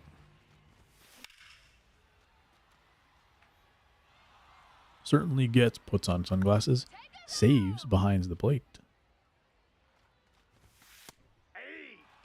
Strike call, top of the zone. That's the pitch I was looking for, the second pitch with Murakami. we didn't go there. Up next for the Pelicans. Tough. The left fielder, number 20, Miguel Vargas. I was gonna say, I don't know if they're gonna go inside again after I hit it with Tatis, but new batter, sometimes you think like not gonna be able to do it twice.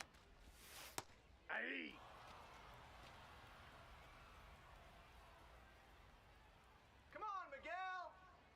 Want to look up? I'm gonna look up. It was way down. Let's go. Now I think I'm gonna look up for the next two pitches. Let's go, Miguel.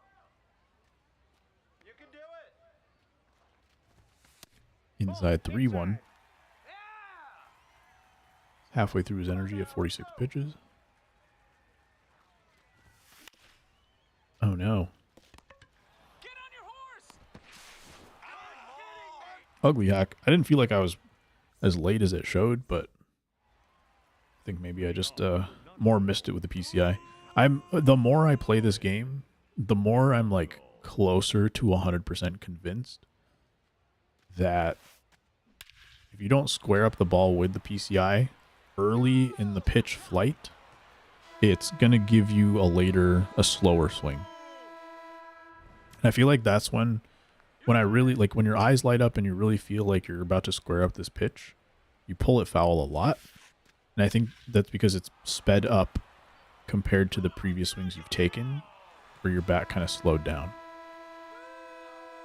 And so the more I play this game, the more I'm like 100% convinced of that. And I think the same goes for big zone hitting. I've noticed the same kind of pattern. Come on, come on, come on! There we go. Up next for the Volunteers, the first baseman, number 25, Pete. So it's sometimes like you feel like you're late, or that you see that you got a late swing, but you're like, man, I don't feel like I was late on that. And I think it has more to do with the PCI placement and how fast you placed your PCI. Knocked down by Antonacci at third. No, Pete Alonso with the wheels, though. Oh, come on.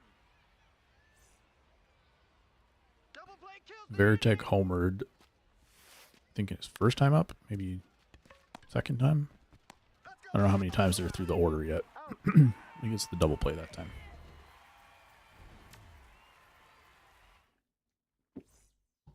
All right, we kind of wasted bases loaded last time. We did get a run, but could have had a lot more. Strikeout and a pop-up after. Come on, Kyle.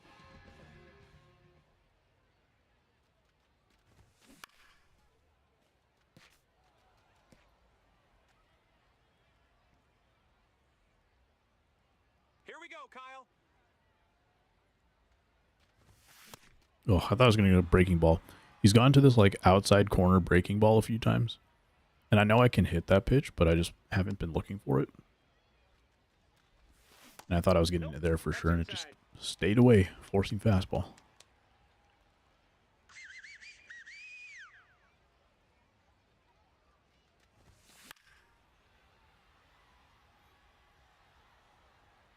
Staying alive on that one. Kyle Teal dropping below 400.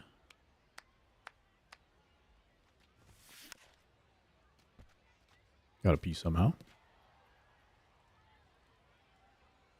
And somehow with a capital S, because foul balls just don't make any sense. Now batting for Chicago, the center fielder, Louis Robert. That one I got it too late with the ball in the PCI, but I moved the PCI super late to the ball. So I didn't really get like a faster swing.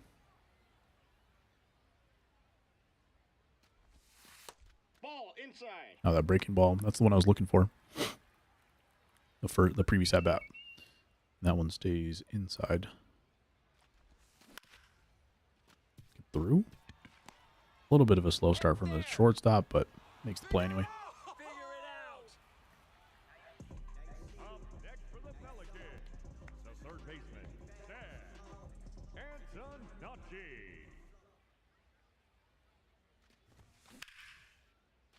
Antonacci with some pretty good swings today, including a homer in this game,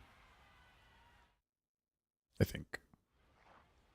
Leading off for the Volunteers. Actually, I think that was last game. Willie I take it back.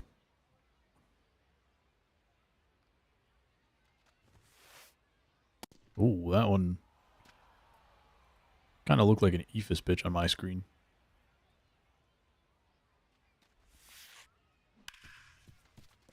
And the lag is really annoying in this game. 5 innings feels like 9 already. Up next for the Volunteers, the center fielder, number 3, Jackson Merrill.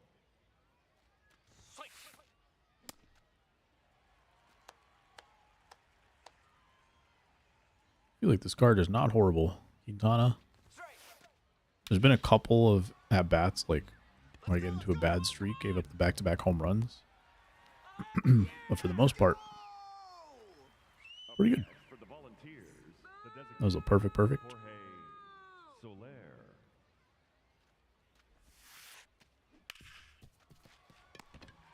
Colson, 49 speed. He has like 99 fielding, but he doesn't have like a super strong arm or anything. Leading off for Chicago, the second baseman, 2 flyouts for Ray Ray.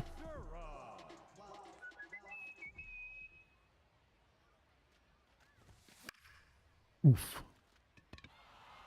That was my pitch.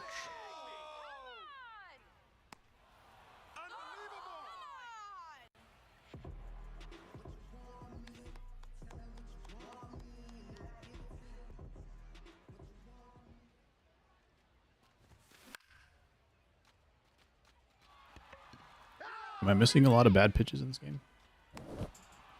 Like that one I should hit. Come on now. Now batting for Chicago, the first baseman, number 5. That one I don't have any excuse to not pop it up. Ball! That pitch is out.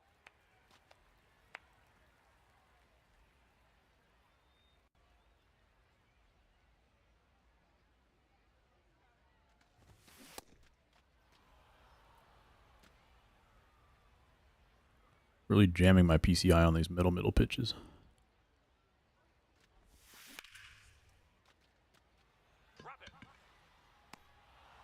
Really hope they add a diamond uniform exchange to this game. Like getting rid of your diamond uniforms for something else. Oh, you were saying like some of the teams had an excess, right? The mini seasons or something.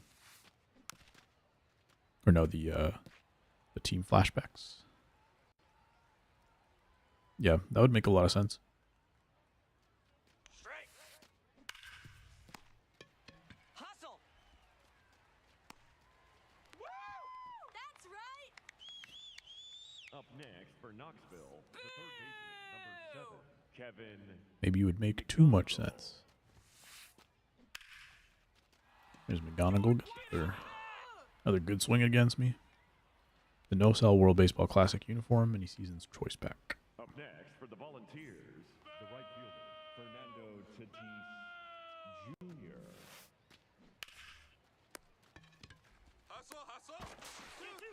Cool. Another double play ball.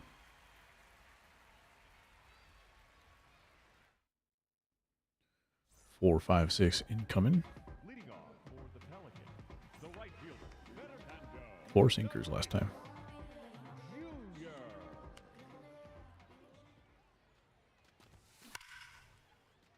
Hard hit. Knocked down, but Move it, good move it, move it. speed gets there. Go! Yes! 27 and mini seasons of actual MLB teams. Nah. That would be too much sense.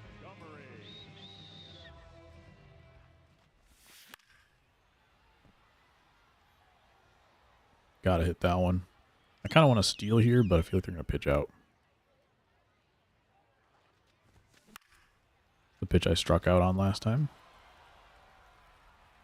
Let's go! Stealing. Hopefully you got a strikeout or ball in the dirt. Runner. Get there, get there. They called a strike on me, but we're still safe. I was trying to hook that slide. Didn't happen.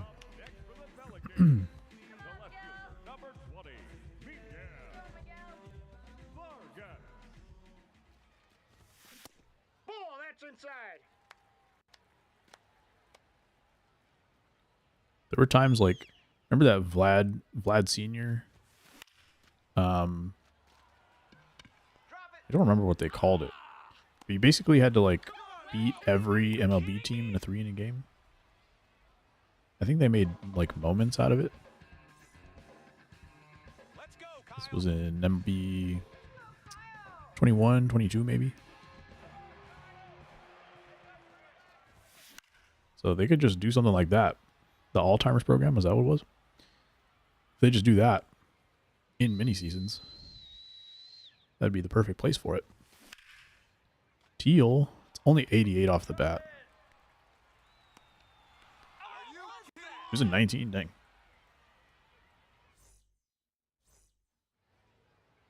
Leading off for the Volunteers, the left fielder, number 7, Joe Adele. Loki, I think 18 and 19, I think were my favorite menus.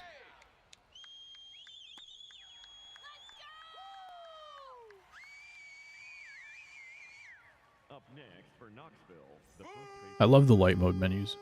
I can't stand dark mode menus. In this game specifically. Although, like, dark mode in, like, 2008, I like those.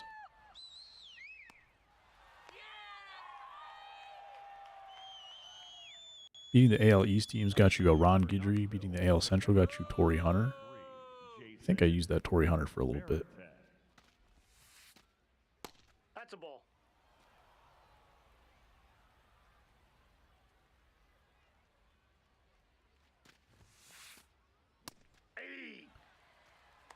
Quintana's getting the job done with his 90-mile-an-hour fastball.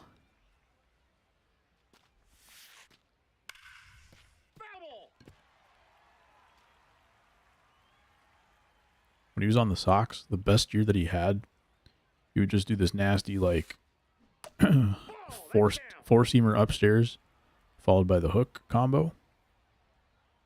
You get so many strikeouts on that combo.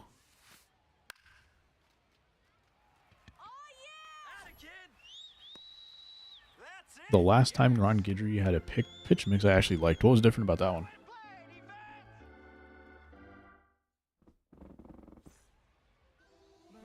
Leading off for Chicago, the center fielder, Louis Robert. Let's go, Luis. Come on. Give me that. I wouldn't mind because he got out on a perfect last time up. I think he deserved a little bloop base hit. Ah, he's supercharged. I forgot about that. Probably going to see a lefty here if he's coming out. Now pitching, There's not a ton of good lefties in the game, so it's going to be Ottavino instead. Way slower pitcher.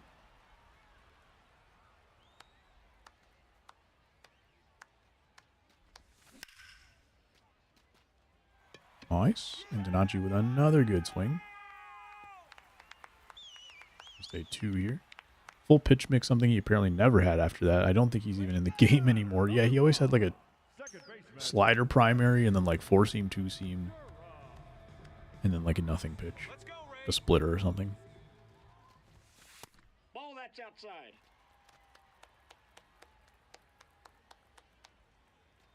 Come on, Ray. 96 off the bat, hit really high. Right to the yellow of the wall. Missed it by just a little bit. batter, number 3. Come on, Harold. Designated hitter, Harold Let's go, Harold. Baines. Ball one. Or is he that unmemorable to me? Very possible he could be just unmemorable because, like, yeah, he's never been super good in this game. That was quite the throw. Kind of flipped underneath. Leading off for Knoxville, the Not an animation you see very often. Castro. Kind of turning and throwing at the same time. Then he's going to get some insurance.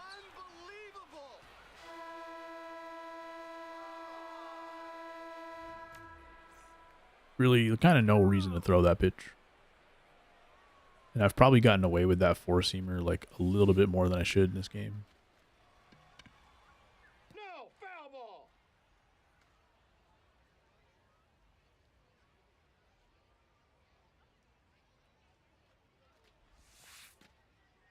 Outside, that's a ball.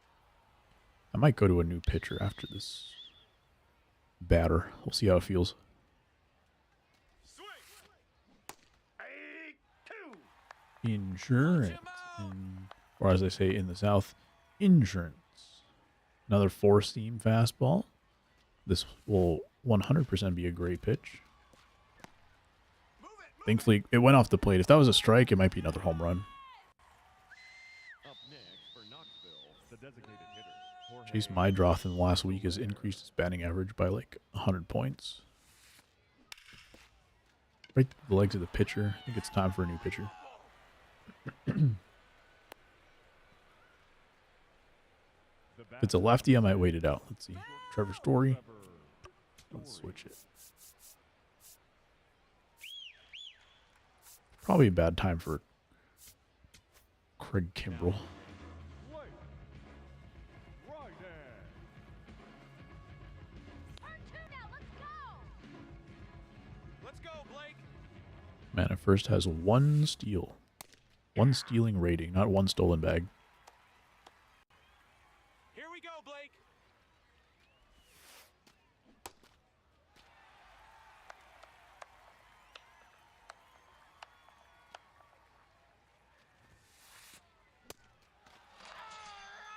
Decent little bit of tunneling there. Up next for the Volunteers. And McGonigal, who's having a good game. 7, Kevin Oh, McGonigal. didn't let me do my motion at first. Thankfully, it stays in the yard. And he gets back up to make the play. Murakami's coming up for his first at-bat of the night. Against the lefty. In real life and in this game.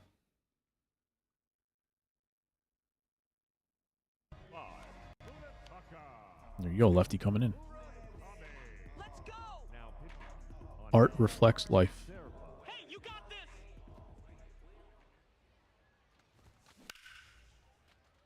Get down, ball.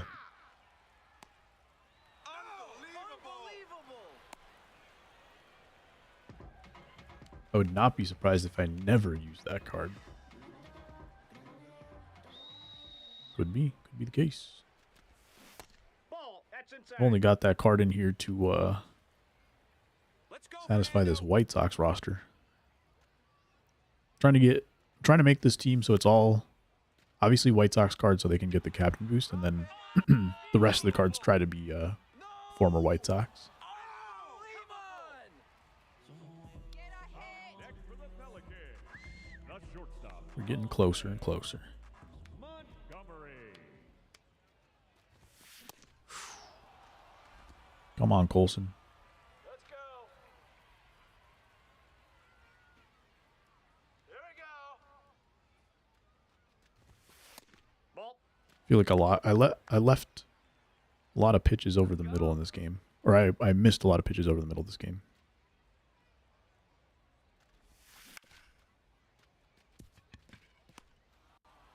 Now he's throwing some better pitches. None of which are working for me. 3 righties coming up. Leading off We for only the threw 4 Volunteers, pitches with Trinan, so I'll give him a base runner probably. Junior. Swing.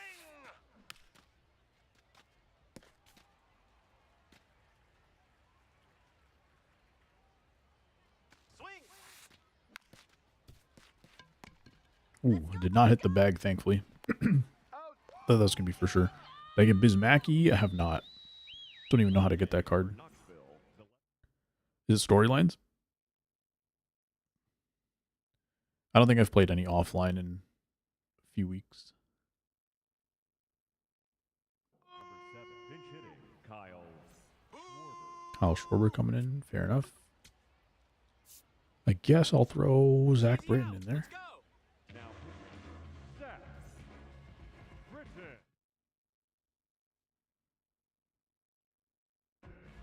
Pinch hitting, Britton. Boo!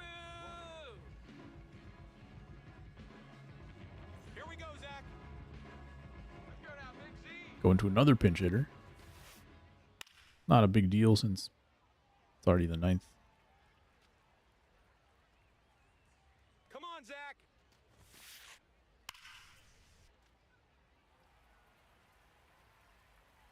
Strike him out. Strike. Oh, 2. Event reward that has ended. Yeah, I haven't played events either. Only, like, I haven't played this game since last stream, basically. Sit him down.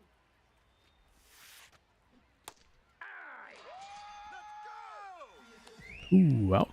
Up next for the Volunteers, the first baseman, number 25, Pete Alonso. Let's go, Zach.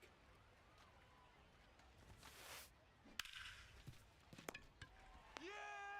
That was a quick play. Get that ball over before it even was even halfway down the line.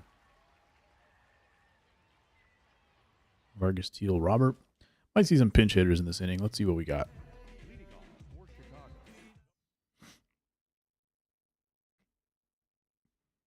Almost definitely someone's going to come in it for Robert. Number 20, Miguel Vargas.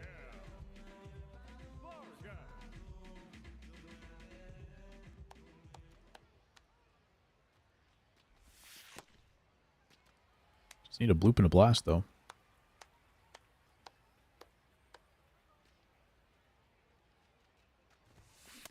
Yep, that ball went out. Here we go, Miguel.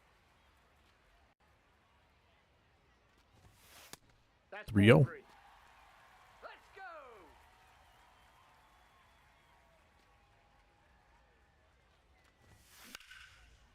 Okay. It's not going to be a walk. It's going to be a double. Question is, does Kyle Teal at bat against Zerpa? Do I pinch hit? Because my options are kind of limited. Got a minute and a half to decide. Got Teal, Robert. Like, I could hit with Austin Hayes, but is that even worth it? Actually, Caro can hit lefties. The problem is if I go to the lefty and he brings someone else in, I can't take Caro out of the game. I think I'm going to hit.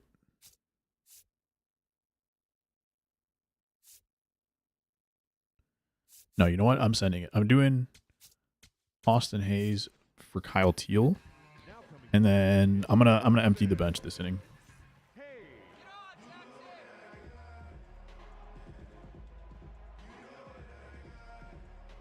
Looks like Zerpa's staying in.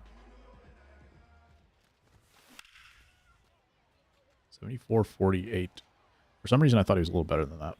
Any position but pitcher, switch hitter. So yeah, I got him. Nice. What position do you have him playing?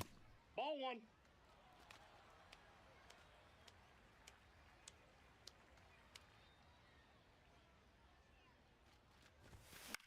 At this point, I should have just gone with Caro,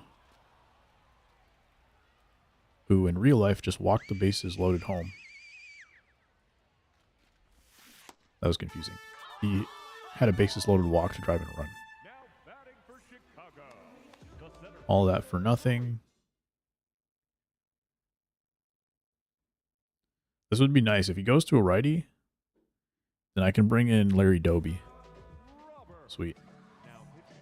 Makes that decision easier because I can go center fielder for center fielder. Actually, let's go Max Clark. Now coming in to pinch hit, Max Clark. I don't, but you'd have to be inside. Here we go, Max. You'd be insane not to get a guy that can do that. Come on, Max. True. Duran's primary is a sinker.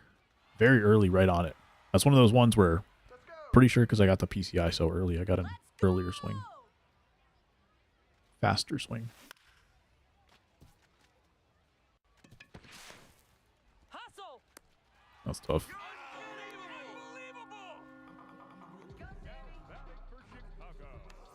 All right, Antonacci has had a great day so far.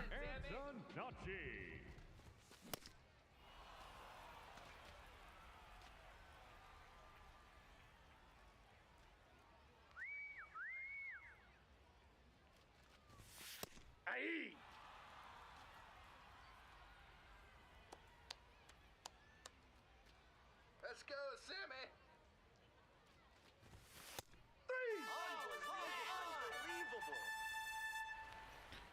That game was annoying.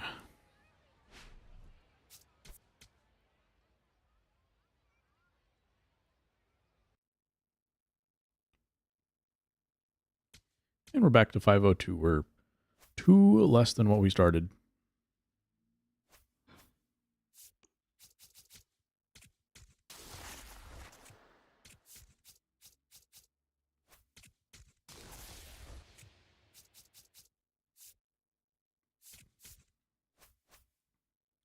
Let's try again.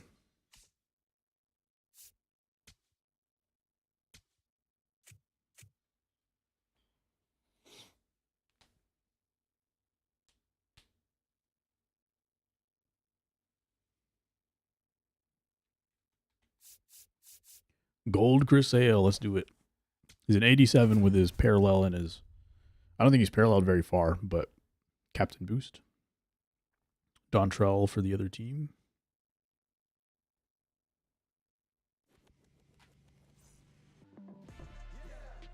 And we're playing in Tampa for this one.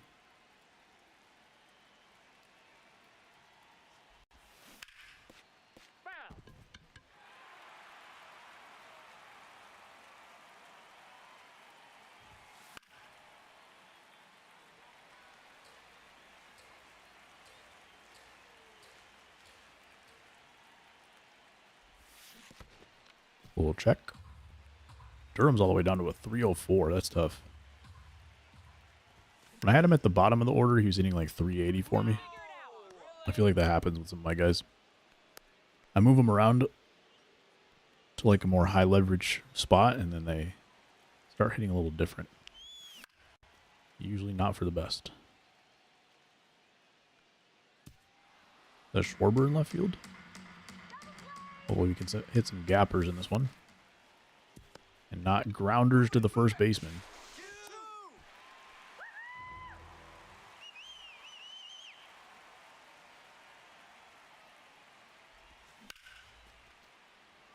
Lifted, but not the right direction. 98 off the bat's got to go to straightaway right field.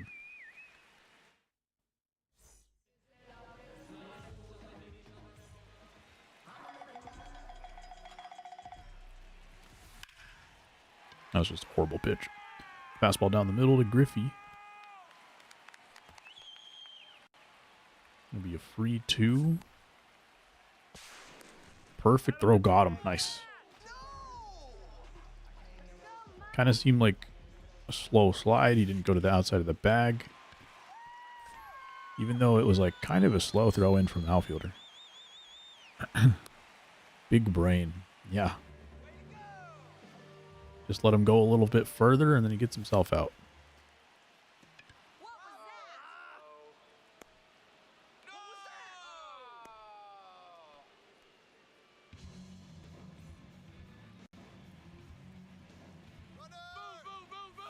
Trying to steal second. Get there. What was that? Nothing doing.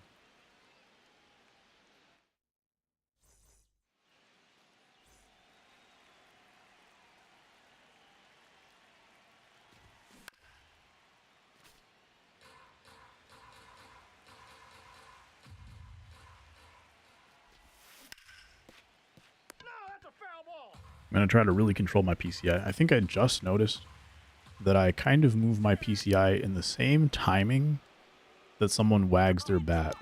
So Tatis, you know how he does his little, like swirly thing with his bat when he's loading? I feel like I mimic that with my PCI. And I'm going to try to not do that. As soon as I thought about it and decided not to do that with Tatis, I hit a perfect home run. So I might be onto something. I need to like disconnect the part about their bat moving with my PCI moving. I just need to think about ball and PCI. Ball, that's inside. That's a strike. 200 IQ, 40 chess. Dude Foods World. We're just living in it. Just let them run until they run themselves to an out. No! Are you kidding me? Maybe Kyle Teal would have done that if I left him in. We'll never know. Instead I hit with Austin Hayes, who has 75 contact and 48 power. But I thought he had like 90 contact or something. That's why I hit with him Holy cow! against lefties.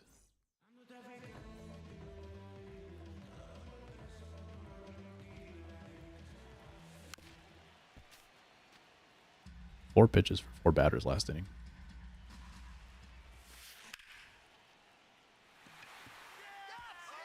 Roberts lugging over there. He does cut it off though. There we go. Come on, Kevin. I keep throwing this 4-seam, and I think that's the only pitch they're hitting. Definitely sitting on it. Get there. Go, go, go. He's out. Caught him. Kidding me?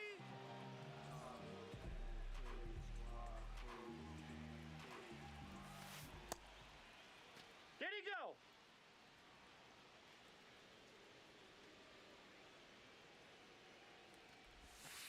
Yikes.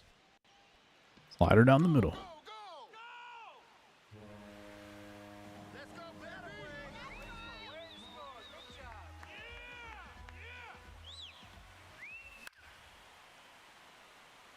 So far, this definitely feels like a start from a gold pitcher.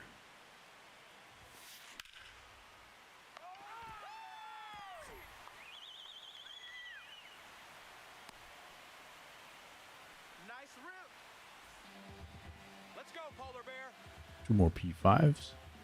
Johnny Damon and Connor Griffin. I did not know there was a Johnny Damon card in the game. All right, let's go. Up next for the Buccaneers, the center fielder, number 24. That sinker was way below the zone. And we're sending it all the way home, but didn't even have a chance. Kind of thought the guy would go to third. Another hanging slider. That's tough. This is just for sale. Unfortunately, cannot hang. That's right. Yes. All right. Nice job. There we go.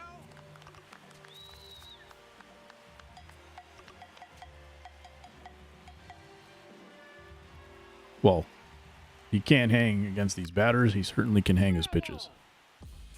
Got a little caveat there because he's doing a great job of that.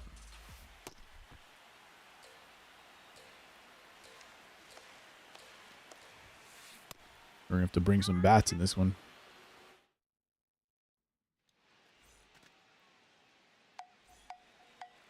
Ooh.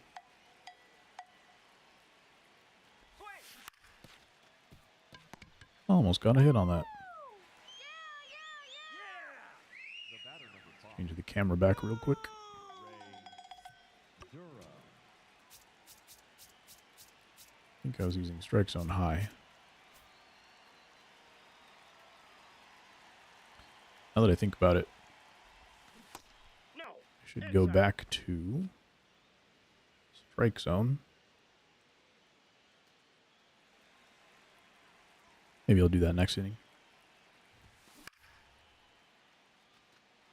I feel like pitches at the bottom of the zone come in a little bit too weird on strike zone high, especially like I want to be able to see the bottom of the zone the best because I'll pretty much always have a good angle on the high.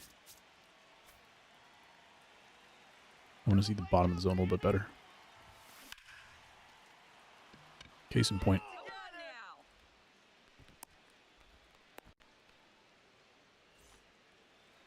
Get the double play for crying out loud.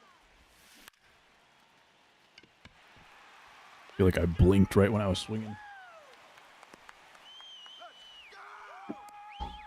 Not that it would have changed anything. Tatis with a homer in this game. Strike.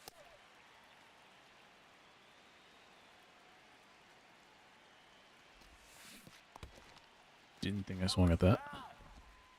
1 for 1 with a 1-1 count.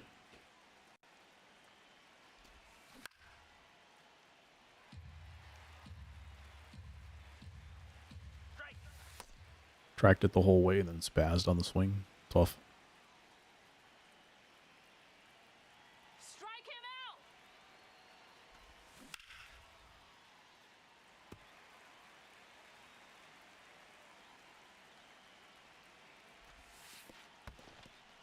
Okay, full count. Runners will be off.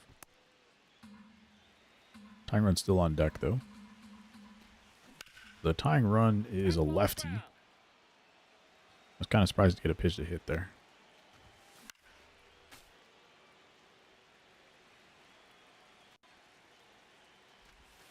There you go. Ball four. First There's base. the Tatis animation.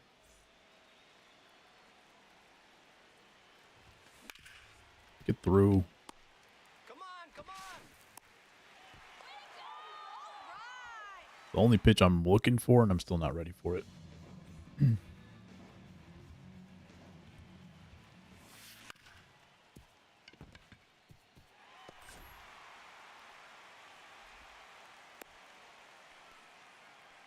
That away. Nope, I gotta stop throwing this pitch. Get away with it that time. Come on. Let's go. Come on. Forcing fastball's not doing anything for me in this game.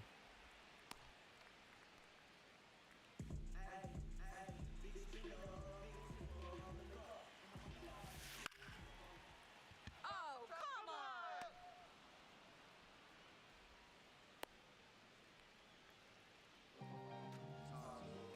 Sinker. Sliders definitely got hung a couple times. If I throw a good one, it'll be fine, but they've been in bad spots. Aye. Runner. Try not to give him any strikes at this point. Runner. Go, baby, go.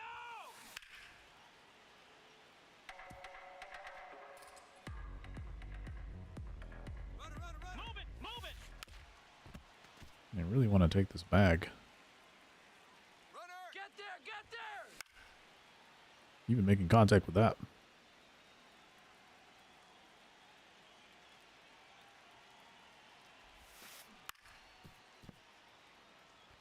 So we get a quick pick off to first here. Time.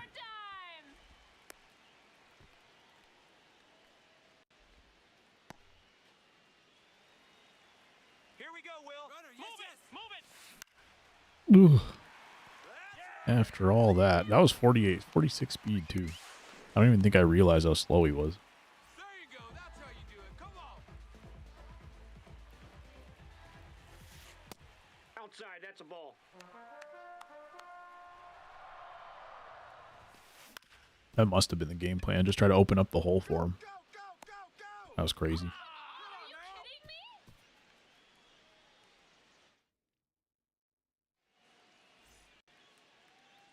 Leading off for Chicago, the left fielder, number 20, Miguel Vargas. All right. Let's get back in this game. Home run. Perfect, perfect. First home run for Vargas. It's kind of surprising. Swing. Deal. This time 97 off the bat. He's been getting some dead swings. Yo, Thuney with the raid. What's going on, man? Oh, snap. Now batting for Chicago. Hey, it's not. I appreciate that follow. Welcome. Hope everyone's doing good.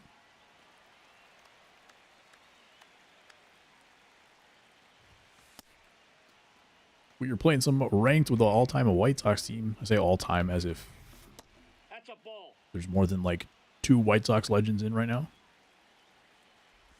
But hey, if it works, it works. Welcome in, welcome in. That's ball 3. Trying to get a nice little Luis Robert. Ghost line out. That's tough.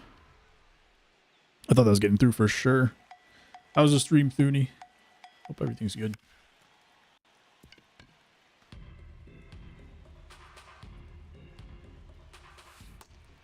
Basically, where we're at with this game is not really grinding anymore. I got my team to a certain point, and I was like, not super having fun with the lineups. So we're doing a White Sox team. It's mostly a White Sox lineup and trying to do like throwback White Sox players as well. Even if they don't have a card that belongs to the White Sox, that's going to get boosted. So for instance, I think last game starting was Jose Quintana. Even though he doesn't have a White Sox card right now. And then for the most part, the lineup is all White Sox players, except for Tatis. Trying to get it done with gold Chris Sale on the mound. We do have the captain Goose Gossage in with the full boost, so we're getting +6. But that's not enough to save Chris Sale right now. You're gonna have to let his offense get the job done. Come on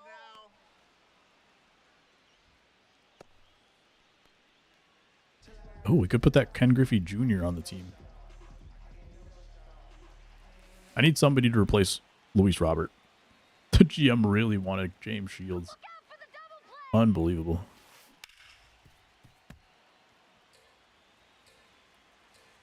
Somehow I managed to block that part from my memory.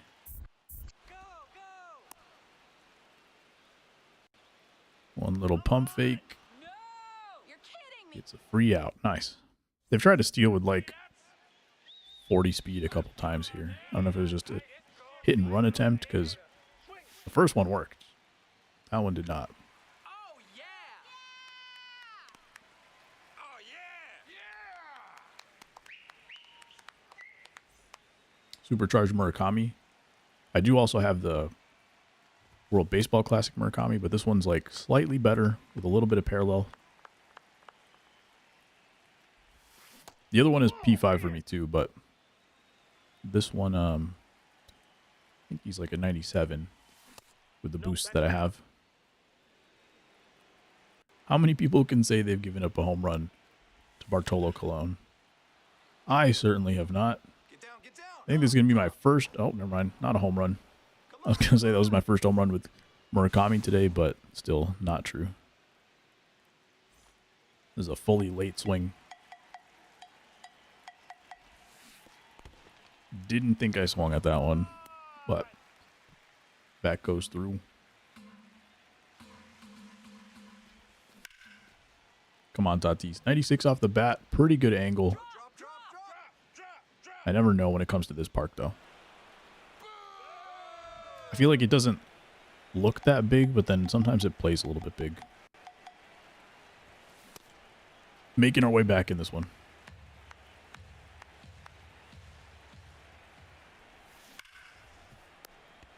Oh, yeah.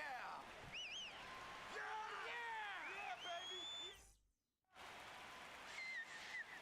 baby. Montrell might be getting a little nervous.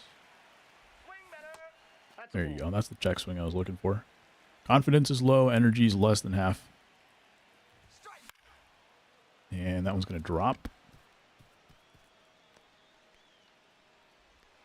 Right fielder is Trout. Left fielder is Schwarber. And then center is Griffey. Griffey, for some reason, gets really bad animations.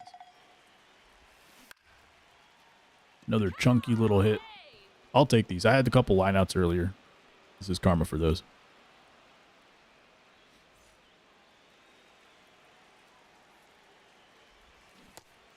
Oh, okay.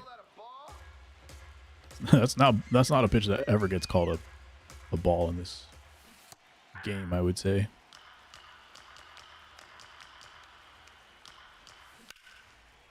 And Robert finally gets something done. I'm gonna stay 3, stay 2. I almost messed up my fielding inputs, like, or my Up next for the Pelicans, the third baseman, Sam my running inputs. I was trying to think, like, what did I just see happen there? Like, because the number still flashes. It kind of makes sense when you're at bat and you're looking up at your runners and you see, okay, 70 speed, 54 steal, kind of flashes back and forth. But I think it did that like while they were running, and that really threw me off. So I wish that would not happen.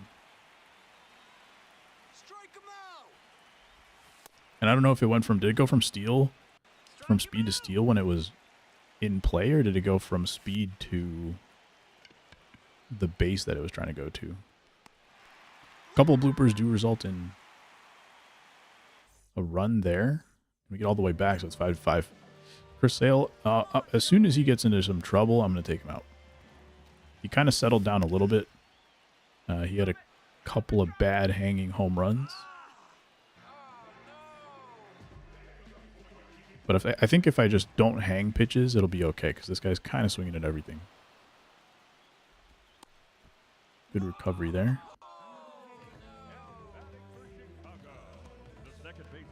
This four seam needs to get below the zone. That's fine. I don't blame Sale on that one. That one's on me. All right, top of the lineup, brand new ball game.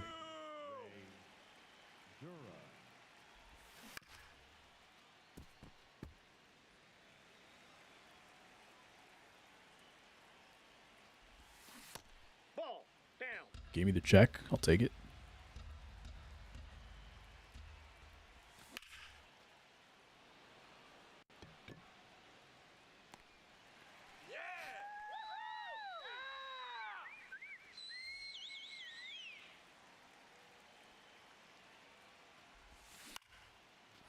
I've been using Big Zone most of the year.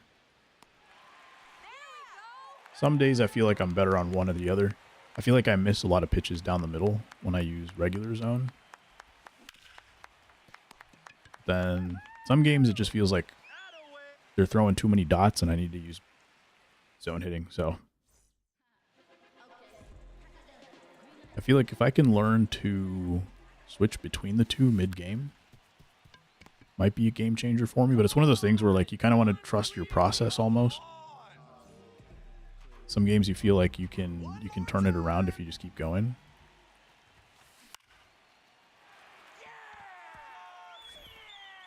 But then it becomes too late. You can't really make your comeback. Come on, Leo.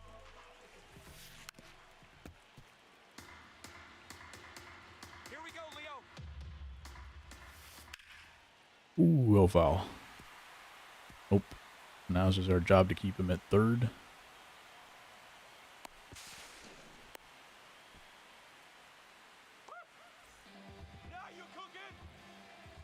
All right, that's going to be it for Sale.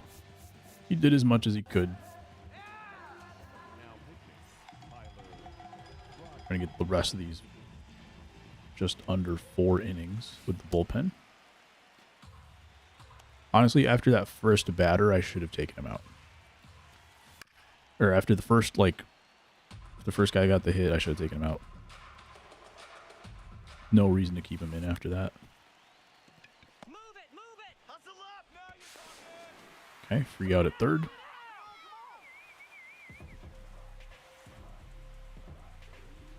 I'm not a big fan of playing infield in. Unless you have to, like if it's the 9th inning or whatever. I just feel like the ball just has to be hit so perfectly to you for it to work out in your favor. I'd rather just trust my offense in like 90% of situations. for Chicago.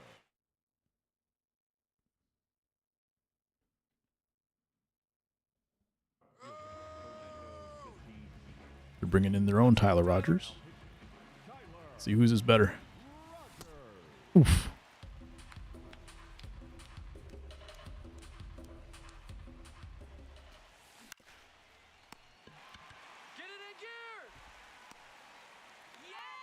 This dude and the last dude definitely hung a lot of pitches.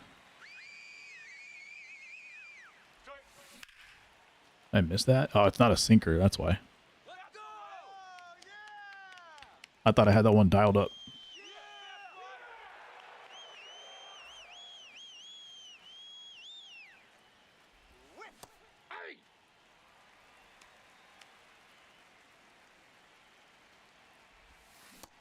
Nope.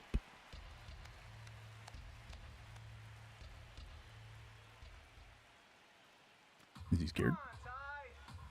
Should be. That's a ball.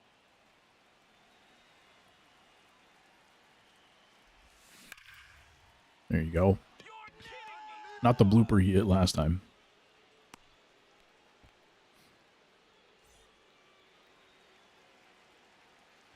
Teal's had some good at-bats today. 3 for 3 in this game. Oh, that was the one.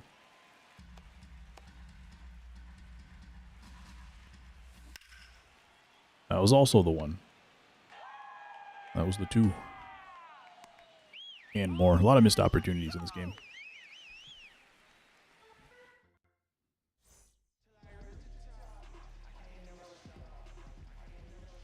Like last game, there were a few pitches down the middle.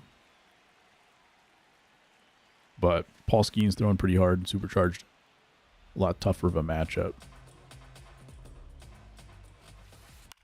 This one I could have done things a little different.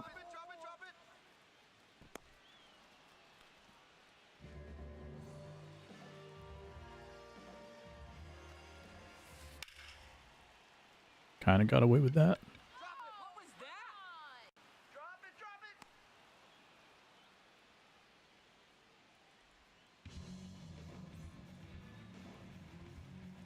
Thankfully, it's been a lot of quick outs in this game. We've had to, I would say, tightrope out of danger a little bit, but also it's just been like a couple guys would get on, then a home run, and then kind of like no more base runners for a while. Because they're swinging so early in the count, it's just you're not like sitting there with guys on base like all the time, trying to work around it.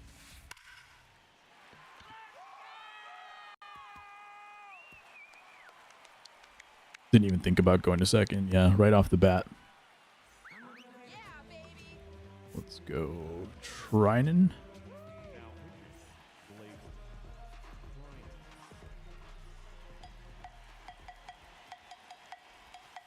Yikes.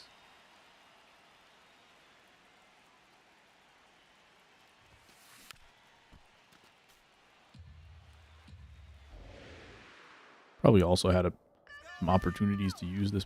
Oh my goodness. Might go 3 here. I've gotten 3 outs at third base in this game.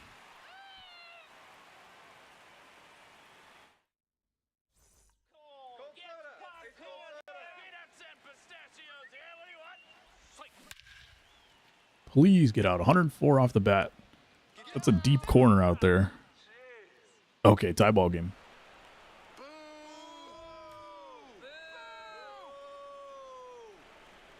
Luis Robert finally does something for me.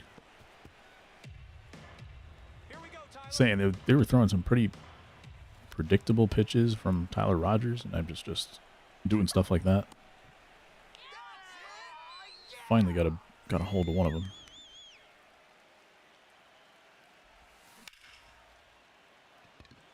Pretty decent swing. Just trying to put that in the opposite gap. Carpenter, Lee Smith are my first P4 Jolt combo. Bautista's looking like he's going to be the first P5 Jolt card.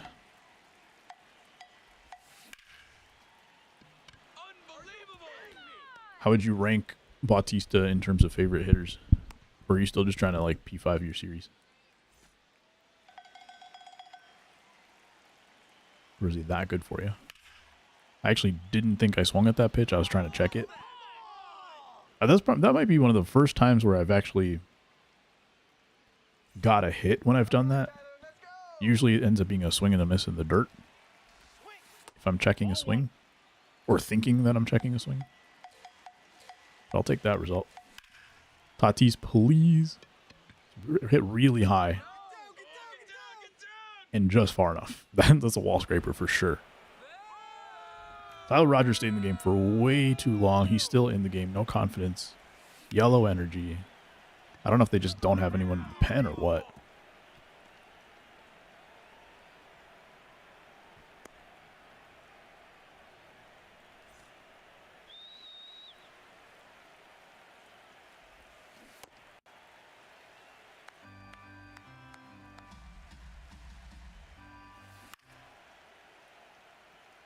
Not a sinker that time. Getting under it and into the inning, but big inning. 4 runs. We just got to lock it down. The good news is I have a decent closer. But I don't have much before that, so I am going to keep Blake Trinan in for now.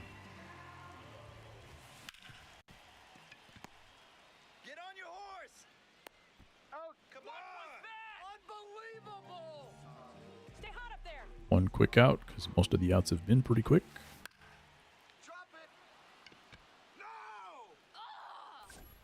Two quick outs. If we can get a third one here, then Goose will come into a clean 9th inning. Unless we score more runs. If we score more runs, I might use someone like Grant Taylor. Just depends, I guess, if they're going to keep Tyler Rogers in. Guess so.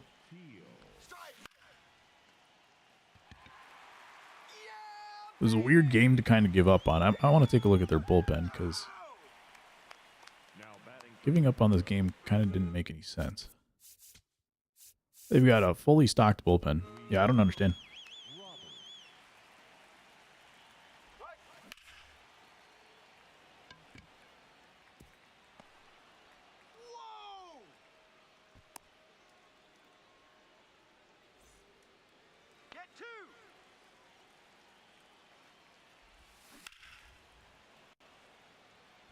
Sometimes, like, you play a theme team and you're like, dang, all these Silvers got 9 runs off me, but it wasn't the case. Like, this is certainly not a meta team, but all the hitters are diamonds. The pitching was lacking a little bit, but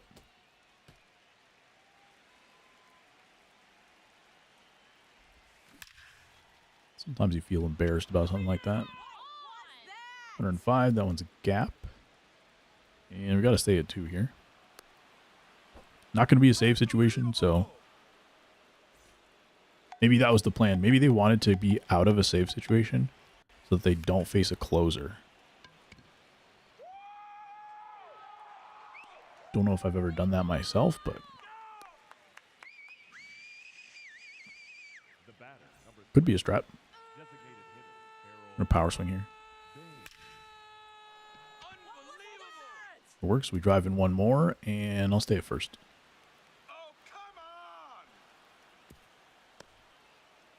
Want a Murakami bomb right here.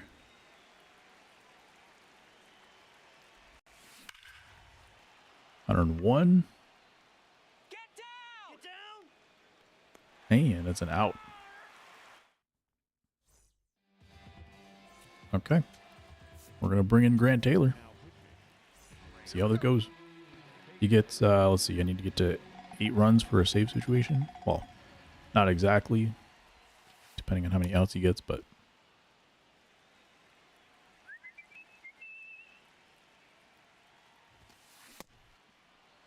throws 100, so that makes it a little bit easier. Yeah, opponent has quit. I don't know why they gave up in that game. There's kind of no reason to give up. Like I said, I don't know if it was because they felt embarrassed giving up runs to like a theme team, but it's not significantly worse than any like actual team that you're going to put together right now.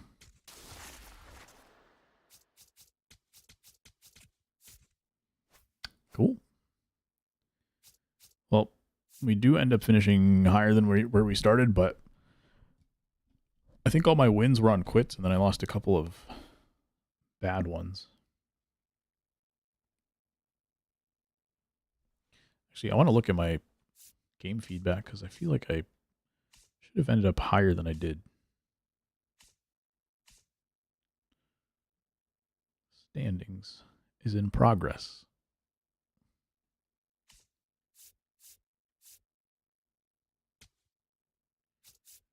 Game history started here, I think.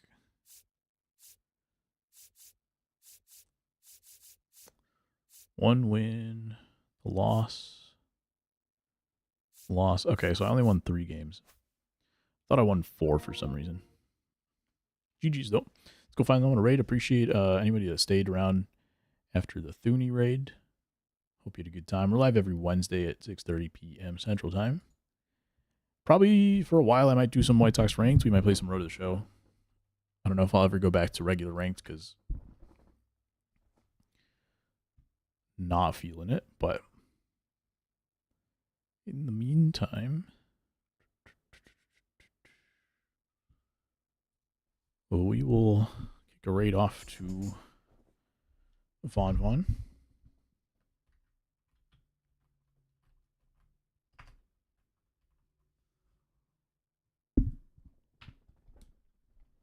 Hope everyone has a wonderful rest of your Wednesday.